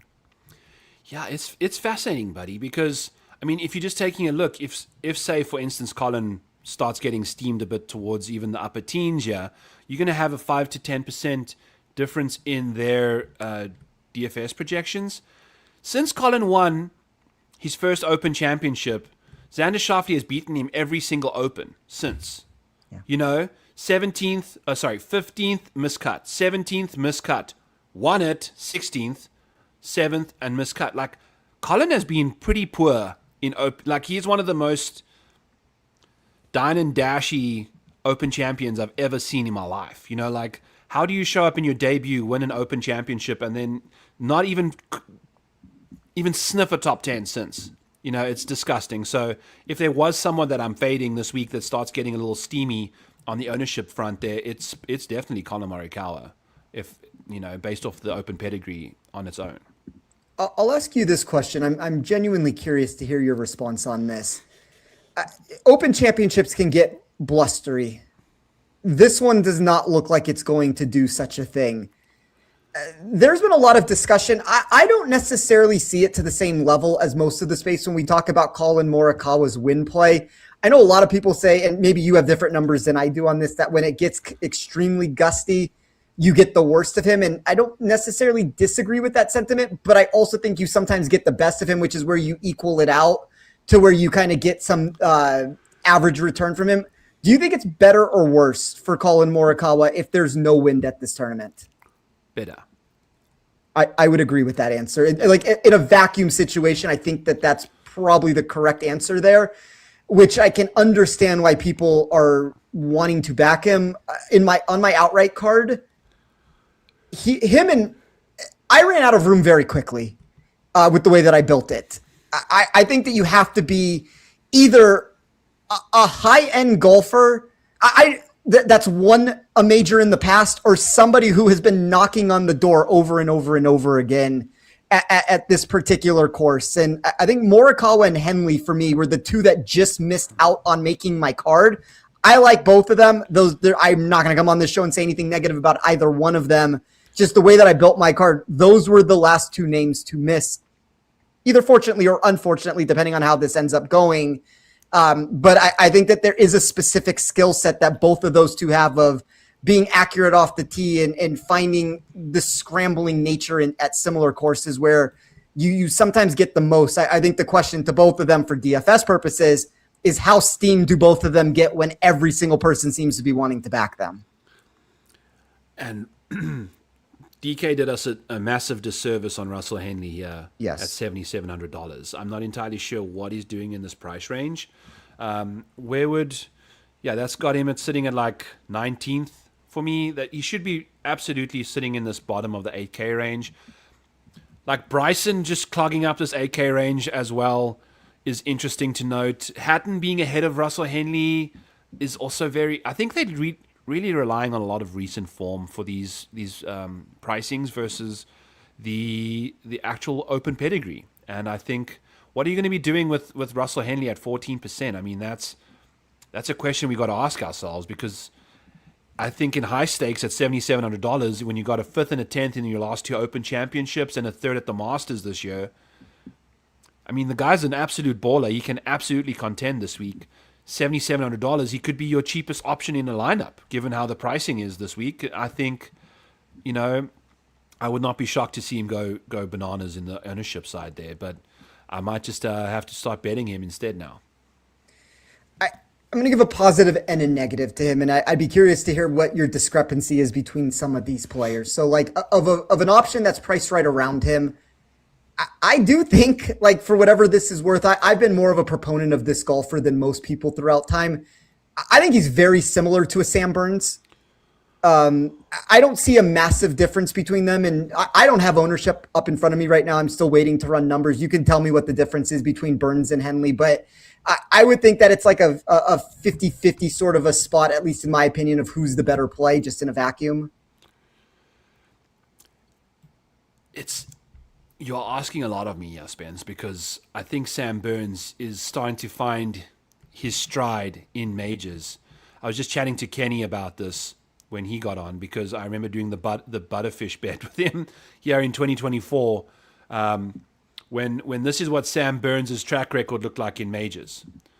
And then the only time I decide to take him on in a bet, he finishes 9th at the US Open, gives him the confidence to start finishing 7th at the US Open the following year, 19th at the PGA Championship, 7th at the Masters, 2nd at the US Open.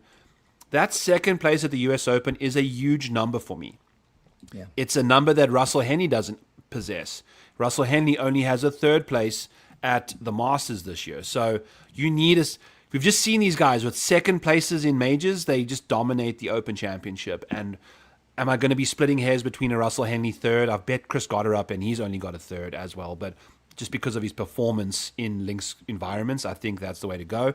But getting back to Russell Henley versus Sam Burns, the overall form in majors for Burns is trending really hard right now. If you think about what he does well, it's everything at this point, and he makes 1,000,000 putts and drives the ball fantastic. I think he can overpower this golf course if it's there to be overpowered, where Russell Henley can't. He can also still surgically take this golf course apart, which is what Russell Henley has to do basically every single time he plays. So maybe the upside is a bit more there with Sam Burns. I want to say the safety is actually there as well, which is insane to think about. So if we are seeing Sam Burns coming in at less ownership than Russell Henley, I'll probably be clicking Sam Burns' name a little bit more, even though, ranking-wise, I've got him slightly below Russell. So that's kind of one of the reasons I asked the question, because like the way that I find myself building this week, I talked about that I'm going to be very aggressive at the top. And if I'm very aggressive at the top, that means that I'm going to have to find a lot of these $6,000 golfers if my model ends up liking that route, which is what it does currently. And there are a handful of names in, like, we'll just call it 7,000 to 6,500 that I don't think are that far of a difference away from a Russell Henley when it comes to projection in my model. And honestly, for like the $1,000 discount that you're getting there, there's an argument to be made. Like JJ Spawn, I think JJ Spawn is not too dissimilar to a Russell Henley, and you can get him at $6,700. I think Lowry, there's a good question to ask about him. But like Lowry, Burns, like what does the ownership end up looking like on some of those guys? Justin Thomas is a name that my model seems to like. I mentioned Cantlay. I like Minwoo Lee this week. I always like Siwoo Kim. That's not a shocker to anybody. I find a way to get this is, I think, Byron, this is the week for Siwoo. I understand the US Open. I probably said the same exact thing. I think this is a better spot for him this week. Not even necessarily a DFS answer. He's going to be nuked in ownership because of everything that we're seeing, but I think he's a legitimate top 10 player on the board that's being priced in the $6,000 range. But the point that I am making, like we can even exclude Siwoo from this discussion. There's 7 or 8 names that I mentioned there that I think are very similar to Russell Henley that I would rather build with them, go up into the 10,000s plus and get the Fleetwood Fitzpatricks, Scotties of the world.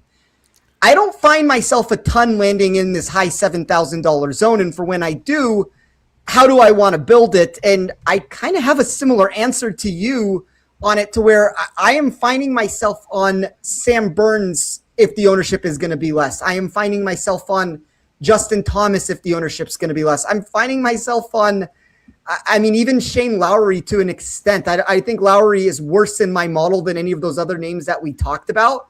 But if he's going to be 5 or 6 or 7% owned, and we can cut that number even further in half, it's kind of the Xander discussion that we had, to where I think he's overpriced on the surface, but the overall playability because of ownership becomes more enticing for me on some of these options if nobody wants to get there. Lowry is a bad example in some ways on this, because he is the lowest of the group of all those names that I just said. Like, he's lower than all the $6,000 options I just talked about. But I guess what I'm trying to do with this, Byron, is kind of just throw out alternatives that it doesn't have to just be Russell Henley. There are names within a 10-spot discrepancy one way or another. Even if I really like Russell Henley, it just comes down to ownership at the end of the day.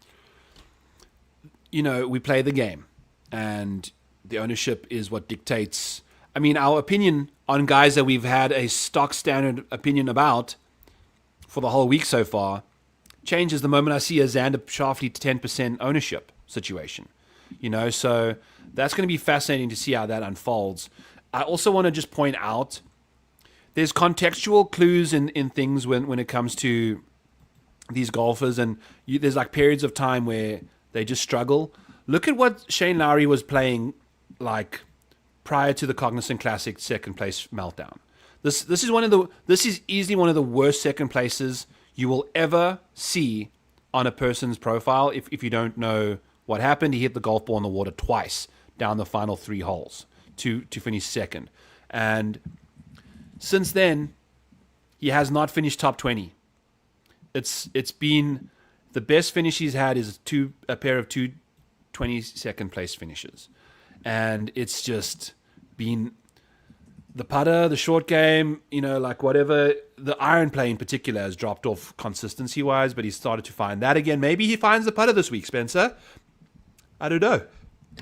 Yeah, and I mean, like I said, I'm not like necessarily drawing a line in the sand on a Shane Lowry, for example, on this. I am just throwing out alternatives at the end of the day of players that are inside of the top 30 of my model that I do seem to be at least perception-wise higher on. I'm lower on the price tag of it, but it's one of those things where I think even if you look at like the 22nd that Shane Lowry put together at the Travelers, he entered the day 5th, 6th, 7th. I don't know what it exactly was. I had him in fantasy that week and it went south. But there's always, look, when Shane Lowry's near the top of a leaderboard, things seem to go wrong for him. And that's the concern. I also will just add to this, a link style course presents a different question that is asked during any other tournament that you see weekly on the PGA Tour. And there are certain metrics and certain players that are going to see an uptick because of that.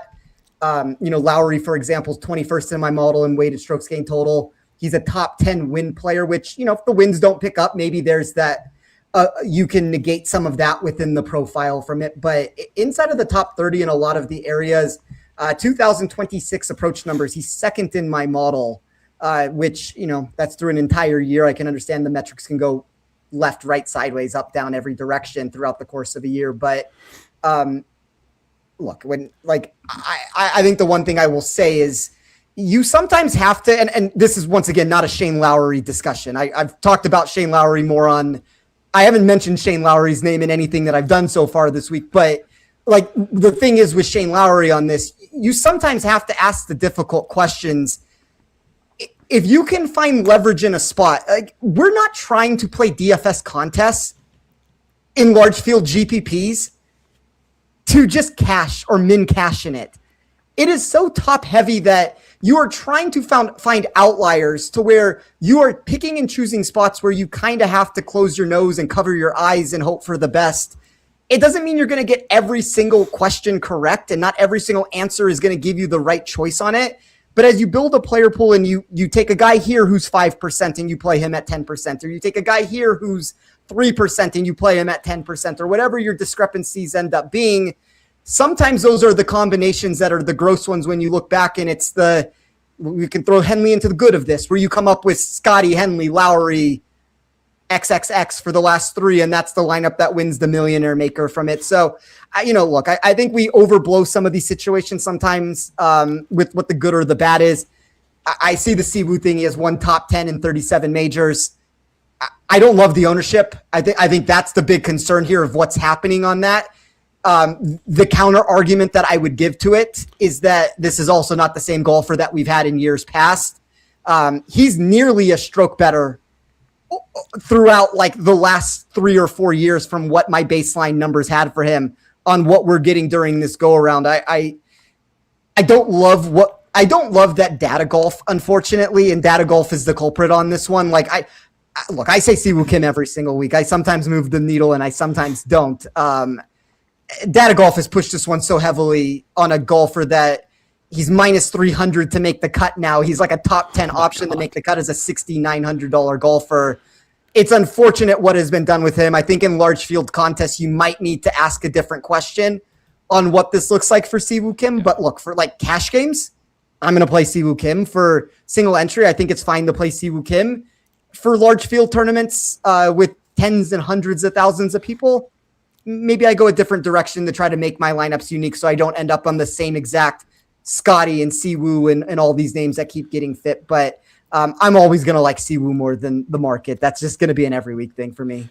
Yeah, there's a pretty good chance that I land up not playing him because of just the model. Like, this is a mixture of a bit of like weekly form for PGA events and the actual majors that we have here. Siwoo Kim is 38th for me in the major ranking model and 24th in just the normal model. So I think, he would probably be, and the major model ranking is 20% of this 100% here. So, that changes quite significantly if we take that out of there. So he'll be even higher for me in that instance. So yeah, I don't have the major championship part of the profile. I mean, other than I have the last 5 years of the Open that's being pulled in, which is weighing him down a little bit, but like he's 21st overall for me. I think that there is a safety profile with him that gets mentioned that we don't have the top 10s that we see, and we don't even have. Last week was better, but even the recent form outside of that over a tournament or two wasn't necessarily what we wanted. I played a ton of him at the Travelers, and there were weird rumblings. I don't know the legitimacy to it. I saw people saying he was hurt at the Travelers on Saturday. And then on Sunday, he imploded on himself after being inside the top 10 of the leaderboard. And I kind of believed it. And then last week, we saw him at the Genesis post a top 10 finish, which, there's something to be said about that. I guess that he's probably fine. But 21st overall, 5th for upside, that's the numbers that you're always going to see in my model from the statistical part of it. 34th for safety. That's kind of all the metrics that you're talking about that are weighing him down too. So a bit of a mixed bag at the end of the day, but yeah, I'm always gonna. We've done a lot of shows together, Byron. Like, I'm always gonna be higher on him. I'm always gonna be higher on usually Hideki than you. I think we're a little bit more aligned on Hideki this week. There's just names that it's always gonna be that way. I'm cool with. The thing is, Spencer, I'm in this wonderful position where I had a Tom Kim outright at the John Deere Classic, and then on Friday's Fantasy Golf Degenerates show, I bet Tom Kim at 105-1 to win the Open Championship. There's a very good chance all he does is suck it up at the John Deere, win the week I'm not on him at the Scottish, and then miss the cut this week at the,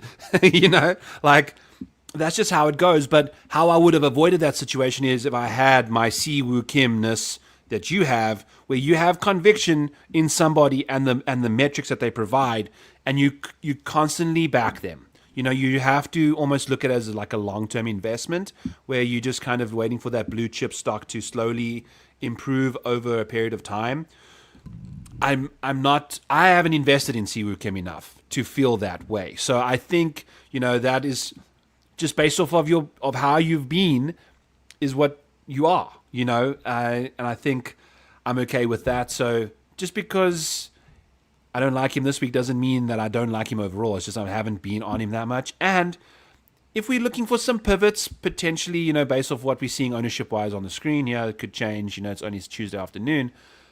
Aaron Rye, Corey Connors, Harris English are three names that are really sticking out to me as some options to kind of help get off of the Siwoo Kim, get off of the Tom Kim, to get off the Patrick Reeds in this range.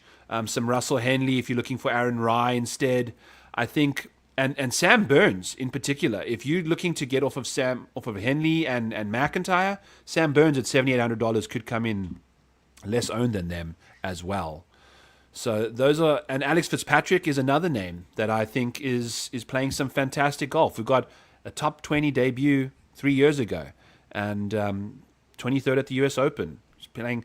The only time he's had a really bad tournament was the Scottish, so maybe he's got that out of the way, and now we're looking much better. So, yeah. That's kind. I mean, you may have said it better than I said it at the beginning, but you are 100% correct when it comes to this. We're talking at the end of the day about very minimal discrepancies on a lot of these golfers. You're going to have outliers here and there that are just, you're going to lock button them in spots and you're kind of going to live with the results with it. But a lot of these options, and particularly in major championships with the way that we get pricing, what is the difference between a Siwoo Kim and any of the names that Harris English? We can use Harris English. I think that's a fair example for it. Like, we see Harris English trending in all the positive ways of what you want to see on the sharp markets here. He's going to be a little bit higher on the slate when it comes to an outright number, but I don't think the disparity is quite as large in a lot of these spots. And there is either like, I've been the same way since I've been like 5 years old.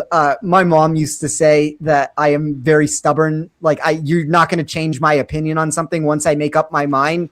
I'm going to keep doing it over and over again. My girlfriend always says, like, if I make a mistake, like we do this game in the house where we take like little pieces of paper, we'll Kobe it into the basket or whatever. And I will make the same mistake 37 straight times of shooting it. At some point, it's like, dude, just go like a little bit further. Like, stop hitting the front of the bin over and over again. Yeah, it's like, I will just keep doing what I believe is the correct answer. And there's a positive to it, because sometimes you are not dissuaded off of a pick or a value that you know to be the case. And there's a negative to it that you just continue to fall into the same trap. And it's one of those things to where I'm going to be right sometimes, I'm going to be wrong sometimes. But even more so for this example, I think what you were saying is very accurate. You have to understand, as ownership changes, the game theory changes, the playability changes, the value changes. Not every single player, and I think this is something interesting for somebody to think about here. Take a poker tournament. Okay. As you get a chip, you increase your value at a level that gets shown in the ICMs and any of those poker lingos of it. In fantasy golf, when you play a player, you don't see it change in quite the same fashion. If you play a really popular Siwoo Kim, let's just say, for the sake of this argument, he's not going to be this high, but he's 50% owned. We'll go to like the most extreme number there. When he produces, you are not gaining as much equity off of that decision as it comes to just blindly fade him because of the unknowns of like, look, he's not that big of a difference between player X or Y, who I can play at 5% ownership, who gives me a little bit less upside, a little bit less safety, has a little bit less playability, but the leverage and the contrarian nature of it makes him a lot more playable. And, we've had a lot of those discussions with like Xander and Lowry. These are not names that I've talked about at all this week, but it continues to trickle down throughout the slate of where can you get unique and different on a build? And I think those are questions in large field contests and millionaire makers that at least have to be asked and phrased out there. Yeah, because I mean, the chance that a Siwoo Kim has a monster blow up it's anybody. Anyone can. That is the thing. Mm-hmm. Anybody is capable of that. We just saw Scotty Scheffler miss a cut. Like, things happen. It is very much the case. Answering Stinky's question here about Bobby Mack's misses off the tee. He's typically an above average distance and fairway finder. He's a very good driver of the golf ball. During the slump of his, he's been putting his brains out and driving his brains out. It's been mainly the irons that have been the biggest issue for Bobby Mack over the last little while. And that seems to have been rectified a little bit over the last couple starts. If you take a look at his profile, I guess the last 2 months he's kind of the same as his overall baseline. But we are starting to see these are some bad finishes. Yeah, missed the cut at the PGA Championship, 42nd at the Charles Schwab, missing the cut at the Memorial is not good. That's it's 10 people that's missing the cut. That's not ideal. But then since we've had 15th, 10th, and 3rd at non-majors, and then the 39th at the US Open. So Bobby Mack's playing some really good golf again. Seems like he's in a good headspace. Drives the ball fantastic. I like his chances around here, given that situation. Yeah, I mean, I think even from the approach metrics that I have in my model, like it's bad across the board, but the best you see from him, similar courses, long iron play, difficult approaches. He's barely inside of the top 70 of those areas, but he's outside of the top 100 in pretty much every other metric when you look at the approach play. And when you look at the off the tee stuff of the question that was asked, 29th for driving accuracy, 16th when you put him on like club down courses, inside of the top 10 when you get these hard off the tee tests. I think the two that I like the most for him, 5th when there's difficulty for accuracy, 27th when you take edge of the fairway miss. I talked about it a little bit at the beginning. Like, the wider you make these misses, the worse of a spot you find yourself in. To be top 30 in that area, I think, is a really encouraging metric for somebody who we know can play tough courses well, play windy courses well, can play links courses well. There's a lot to like about Bobby Mack. Second at the US Open when JJ Spahn won, and has multiple top 10s in US Open. So he is live to win an Open Championship this week, in my opinion. Any other names, Spencer, we want to chat about that you're seeing here that you don't agree with me on? Let's see. Quick 1 minute on Bryson. Yes or no? No, but I mean, what's his ownership? 5%. I don't know. I probably can't get myself to do it. I just have him in such a different range of what his actual price tag should be. Him and Koepka are the two options for me that are over $7,000 that, if we're taking what they're actually producing or some of the metrics that I have for them, they should be like $6,000 golfers. We're never going to get that from them. It opens up the leverage if you have big enough balls to kind of try to buck the trend of it. But I don't think that that's where I want to try to get different. I've done it before with Bryson. I forget what Open it was where I took him at like 2% owned and he missed the cut. I don't know. I mean, we've just seen it consistently from him this year. Yeah, so Troon, he missed the cut then. But, in 2022 at St. Andrews, he had his first top 10. Or like the highest, it's his best Open finish was at St. Andrews, which is like send the driver anywhere. Yeah, wide open. Like, this is a different situation. It takes his biggest weapon out of his hands, in my opinion. So we'll see what happens. Again, at 5%, Spencer, if I'm playing 30 lineups, I'll throw Bryson in 2 lineups. He's affordable at $8,400. Like, would I be shocked if those lineups are dead by Friday afternoon? No. But at the same time, to find a 5% option is so difficult that can win a golf tournament. And Bryson DeChambeau winning an Open Championship is not out of the realm of possibilities. There's a million other possibilities that you can shove in between that and what we're talking about now.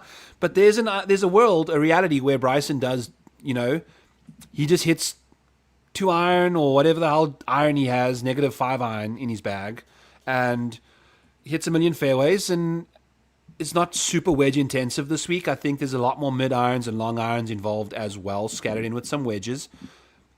The opportunity is there for him to have a good week. He's just not playing great golf. I think his mental headspace with this whole live situation is a disaster, him and John Rahm both.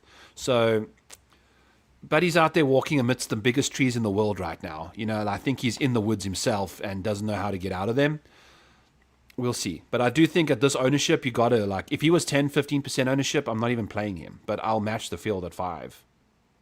He's also, I mean, in theory, cheap enough. I would rather pick, like, if we're directly comparing, I would rather play Bryson than Brooks Koepka. I'm 100% a fade of Koepka this week. Okay. It doesn't mean I'm going to get to Bryson.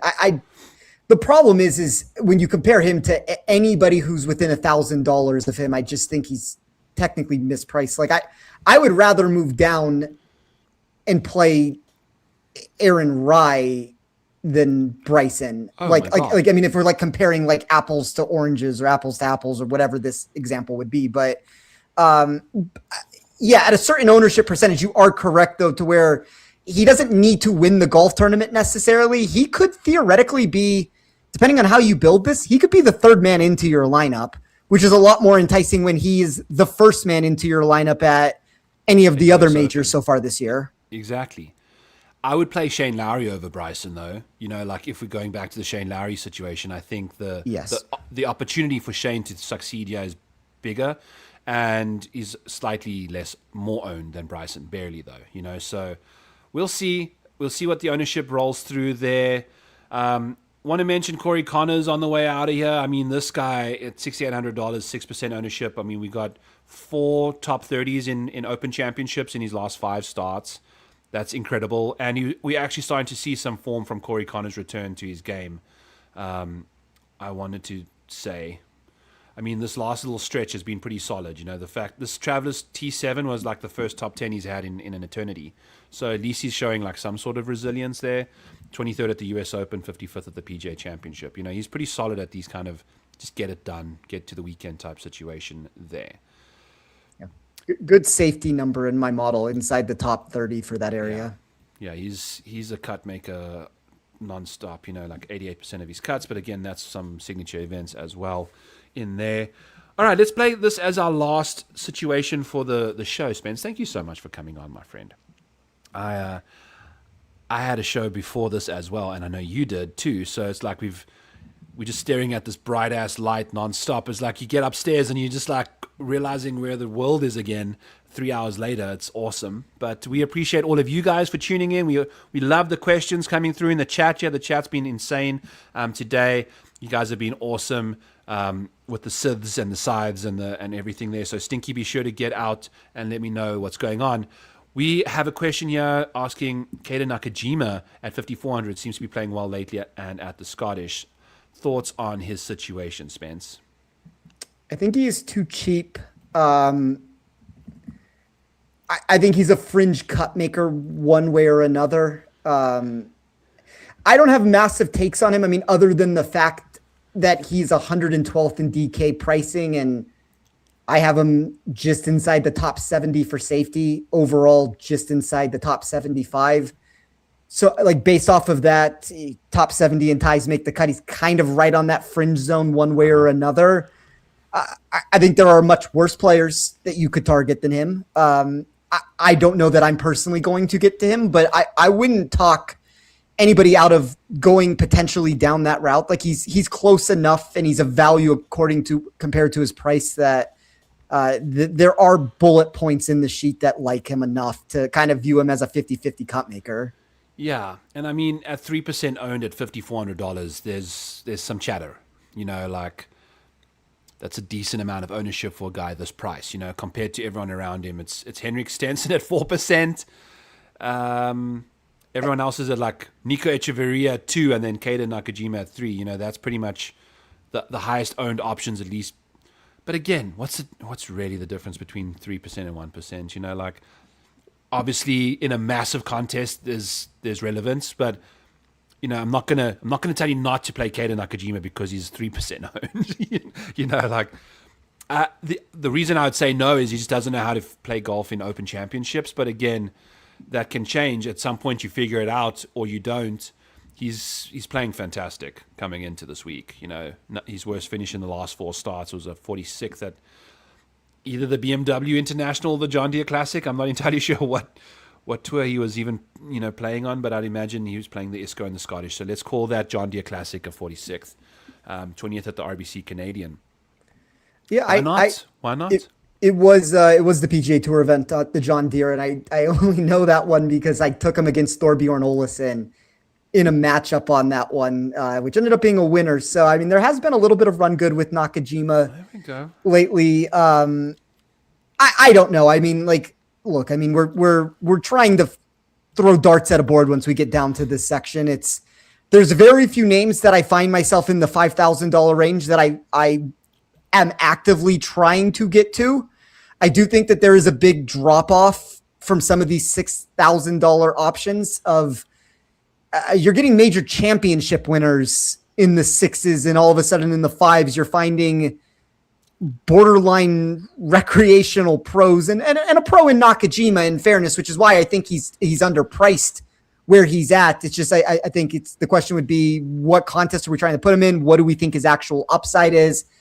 And it's 3% is not a ton of ownership, correct? But 3% is more than a tenth of an ownership, or 1/10 of a percent of an ownership on some of these other players that are down there. And I mean, it's a numbers game at the end of the day. So how much overweight are you going to get to Nakajima? How many lineups are you making?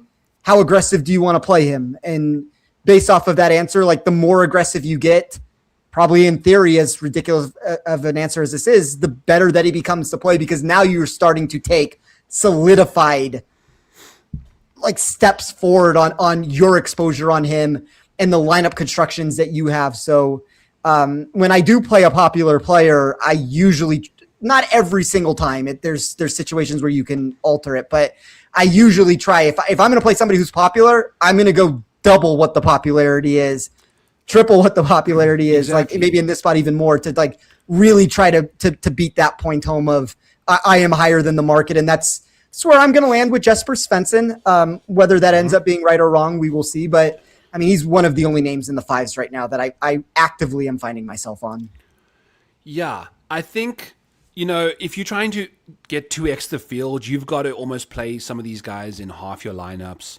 And at the top of the board, these guys are all so good. I constantly keep finding myself being on the guy that's more owned at the top of the board because he just ranked out a bit better. Like I was all over Ben Griffin at the John Deere Classic because he was just playing better golf. Guess we won the freaking golf tournament. It was Chris Gotterup, John Gotterup. Chris Gotterup wins the tournament. It's his first top 40 in forever at a golf course that you have to be a positional dude. He said it was his favorite tournament on the schedule, and we're like all laughing at him because like, how is that even? Doesn't even suit your game. Nothing. Nope. Goes and destroys a Ben Coles outright for me there. So it is what it is, you know.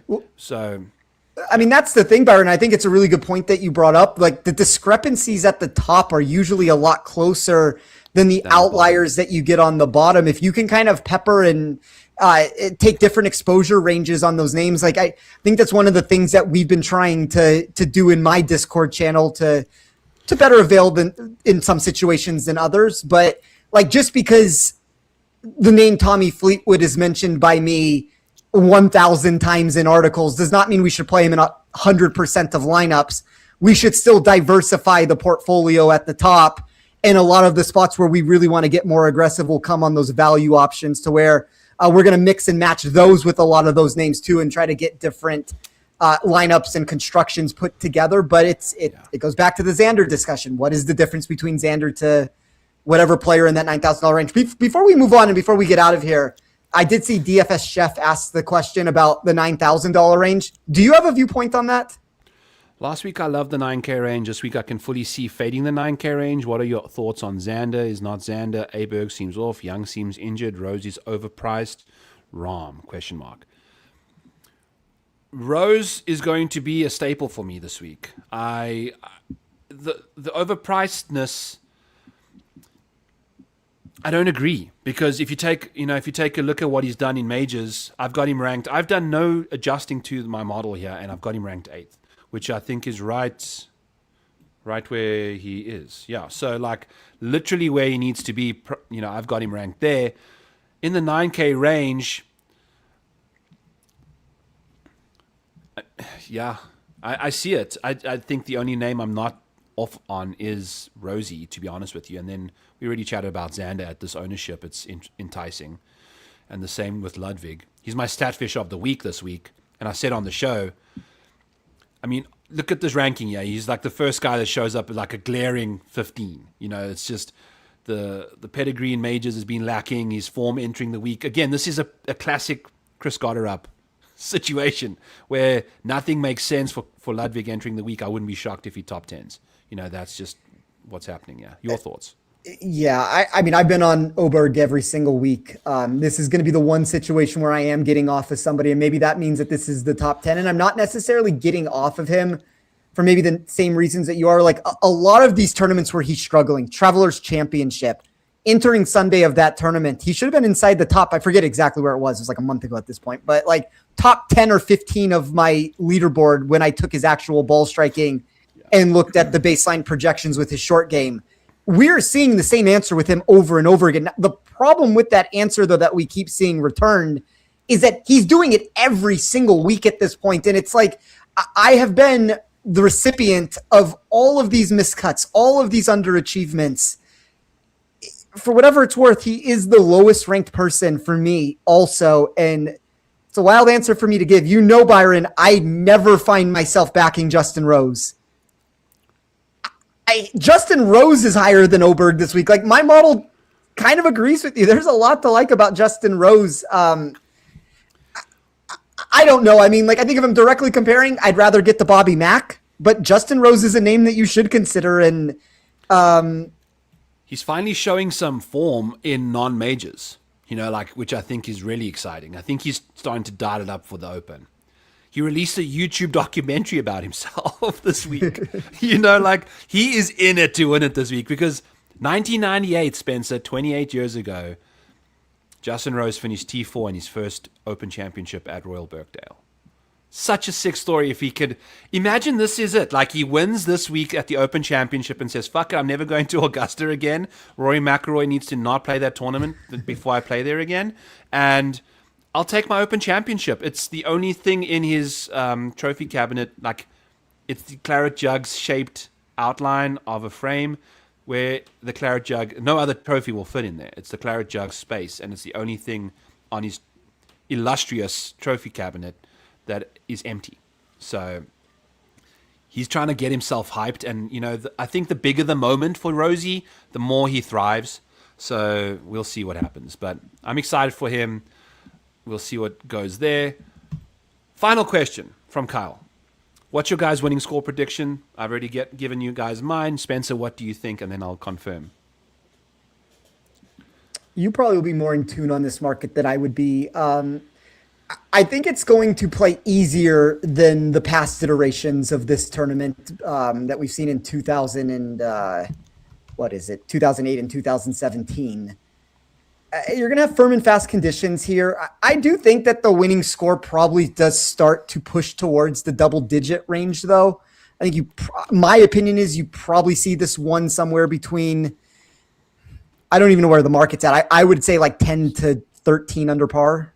It's a par 70, right? So that's 280. I guess that makes it maybe closer than based 13. Off of that. Maybe 10 under. I still think this is going to push closer to the double-digit zone, though. Yeah.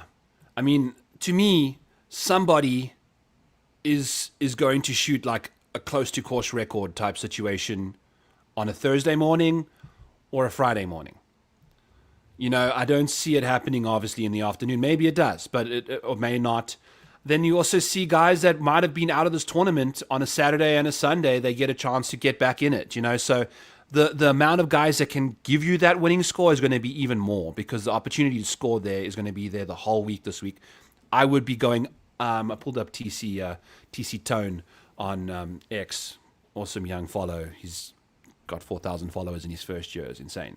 But under 267.5 this week is minus 130. They're leaning that way. So I mean, then maybe based off of more of the original answer that I gave of like the 13 under on the high end of it, maybe like losing losing the par fives that you lose end up mattering a little bit, that you're not going to see this push into 20 under par by any means, but it's a very straightforward, the wind here, you're always going to have gusts. You're not going to avoid that at all. But, yeah, there's scores to be had. There's an ability for players to get hot. There's a chance for somebody to go out and on day one shoot a 62 and all of a sudden they're already to 8 under par. And I remember Tiger saying this really well. Forget exactly how he broke it down, but it was like he's usually trying to project. I think it was after day one. He takes what the leading score is, and I think he takes that number and cuts it in half. in a major, and that's what he typically thinks that the winning score ends up being on it. Maybe it was a little bit more than that, but kind of like if it's what we're saying, if somebody goes out and shoots like a 62 or a 63, you're kind of in that 12 under to begin with, and you'll probably push it higher with how easy this is this week. What I'm noticing, looking at 2017's stats, we are not seeing what we saw in round 2 of the 2017 edition of Royal Birkdale. Jordan Spieth gained 5. Rory McIlroy gained 6 strokes on the field, shooting a 68 that day. He shot a 71 and gained 1 the previous day. So this, in my opinion, gets all of these guys sitting at minus. And this is 2017. The course has changed. Technology has changed. I think everyone is like redlining it right now. You either redline it and succeed, or you redline it and blow up, which makes what Scotty Scheffler's been doing so spectacular. But I think we get round 1, round 3, round 4 scoring all 4 days, which would eliminate all of these guys that shot over par, like significantly over par. This was the round that I think won basically Jordan the tournament, essentially, is shooting 1 under par on a Friday afternoon or a Friday at the Open, So we'll see there, but yes. I'm always storytelling on these shows, it feels like, of bad beats that have occurred. And I've told about the Dustin Johnson one against Jordan Spieth. I have the Matt Kuchar one also against Jordan Spieth. I forget exactly how far he was up entering that back nine or how far he was up on that day in general. But all I remember about that moment, and I've kind of like blocked it out of my brain, I remember Spieth being dead, like to the right, I believe it was, to where I was like, okay, well, this is over. And then he stuck it on the green and he made the putt and he proceeded. I don't know if that's the hole that he pointed to Greller and told him to go get it. And then he proceeded hole after hole after hole to just make birdie after birdie after birdie. And I remember sitting there in absolute disbelief of what I was watching, because Kuchar was playing well and had this tournament won and looked like he was going to win. And out of nowhere, Jordan Spieth just, in classic Spieth fashion against me, turned it on and ended up beating me. But if we even circle back, Byron, like, I will not be deterred on situations. I faded Jordan Spieth this week. I have matchups against him, so maybe this will be my revenge. Yeah, I would lean that way as well. His Open Championship pedigree is doing a lot of heavy lifting in the rankings there.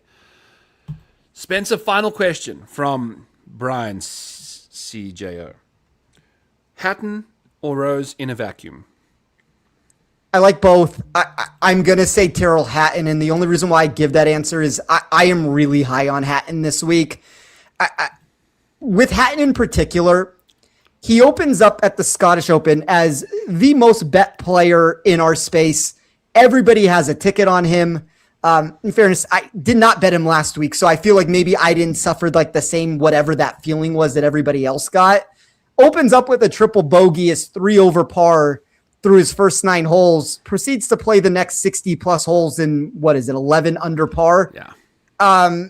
It doesn't mean he necessarily gets to 17 or 18 under to win this thing, but it's a lot different, a 17th place finish when he had to fight back from a first hole mistake, and a second or third place finish when he was in the thick of this from start to finish.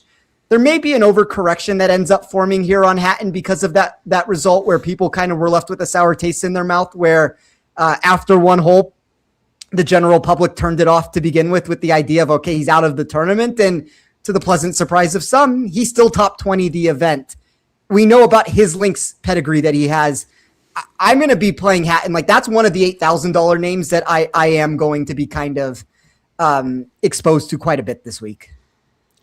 I was a recipient of a fantastic backdoor top 20 there for Tyrrell Hatton.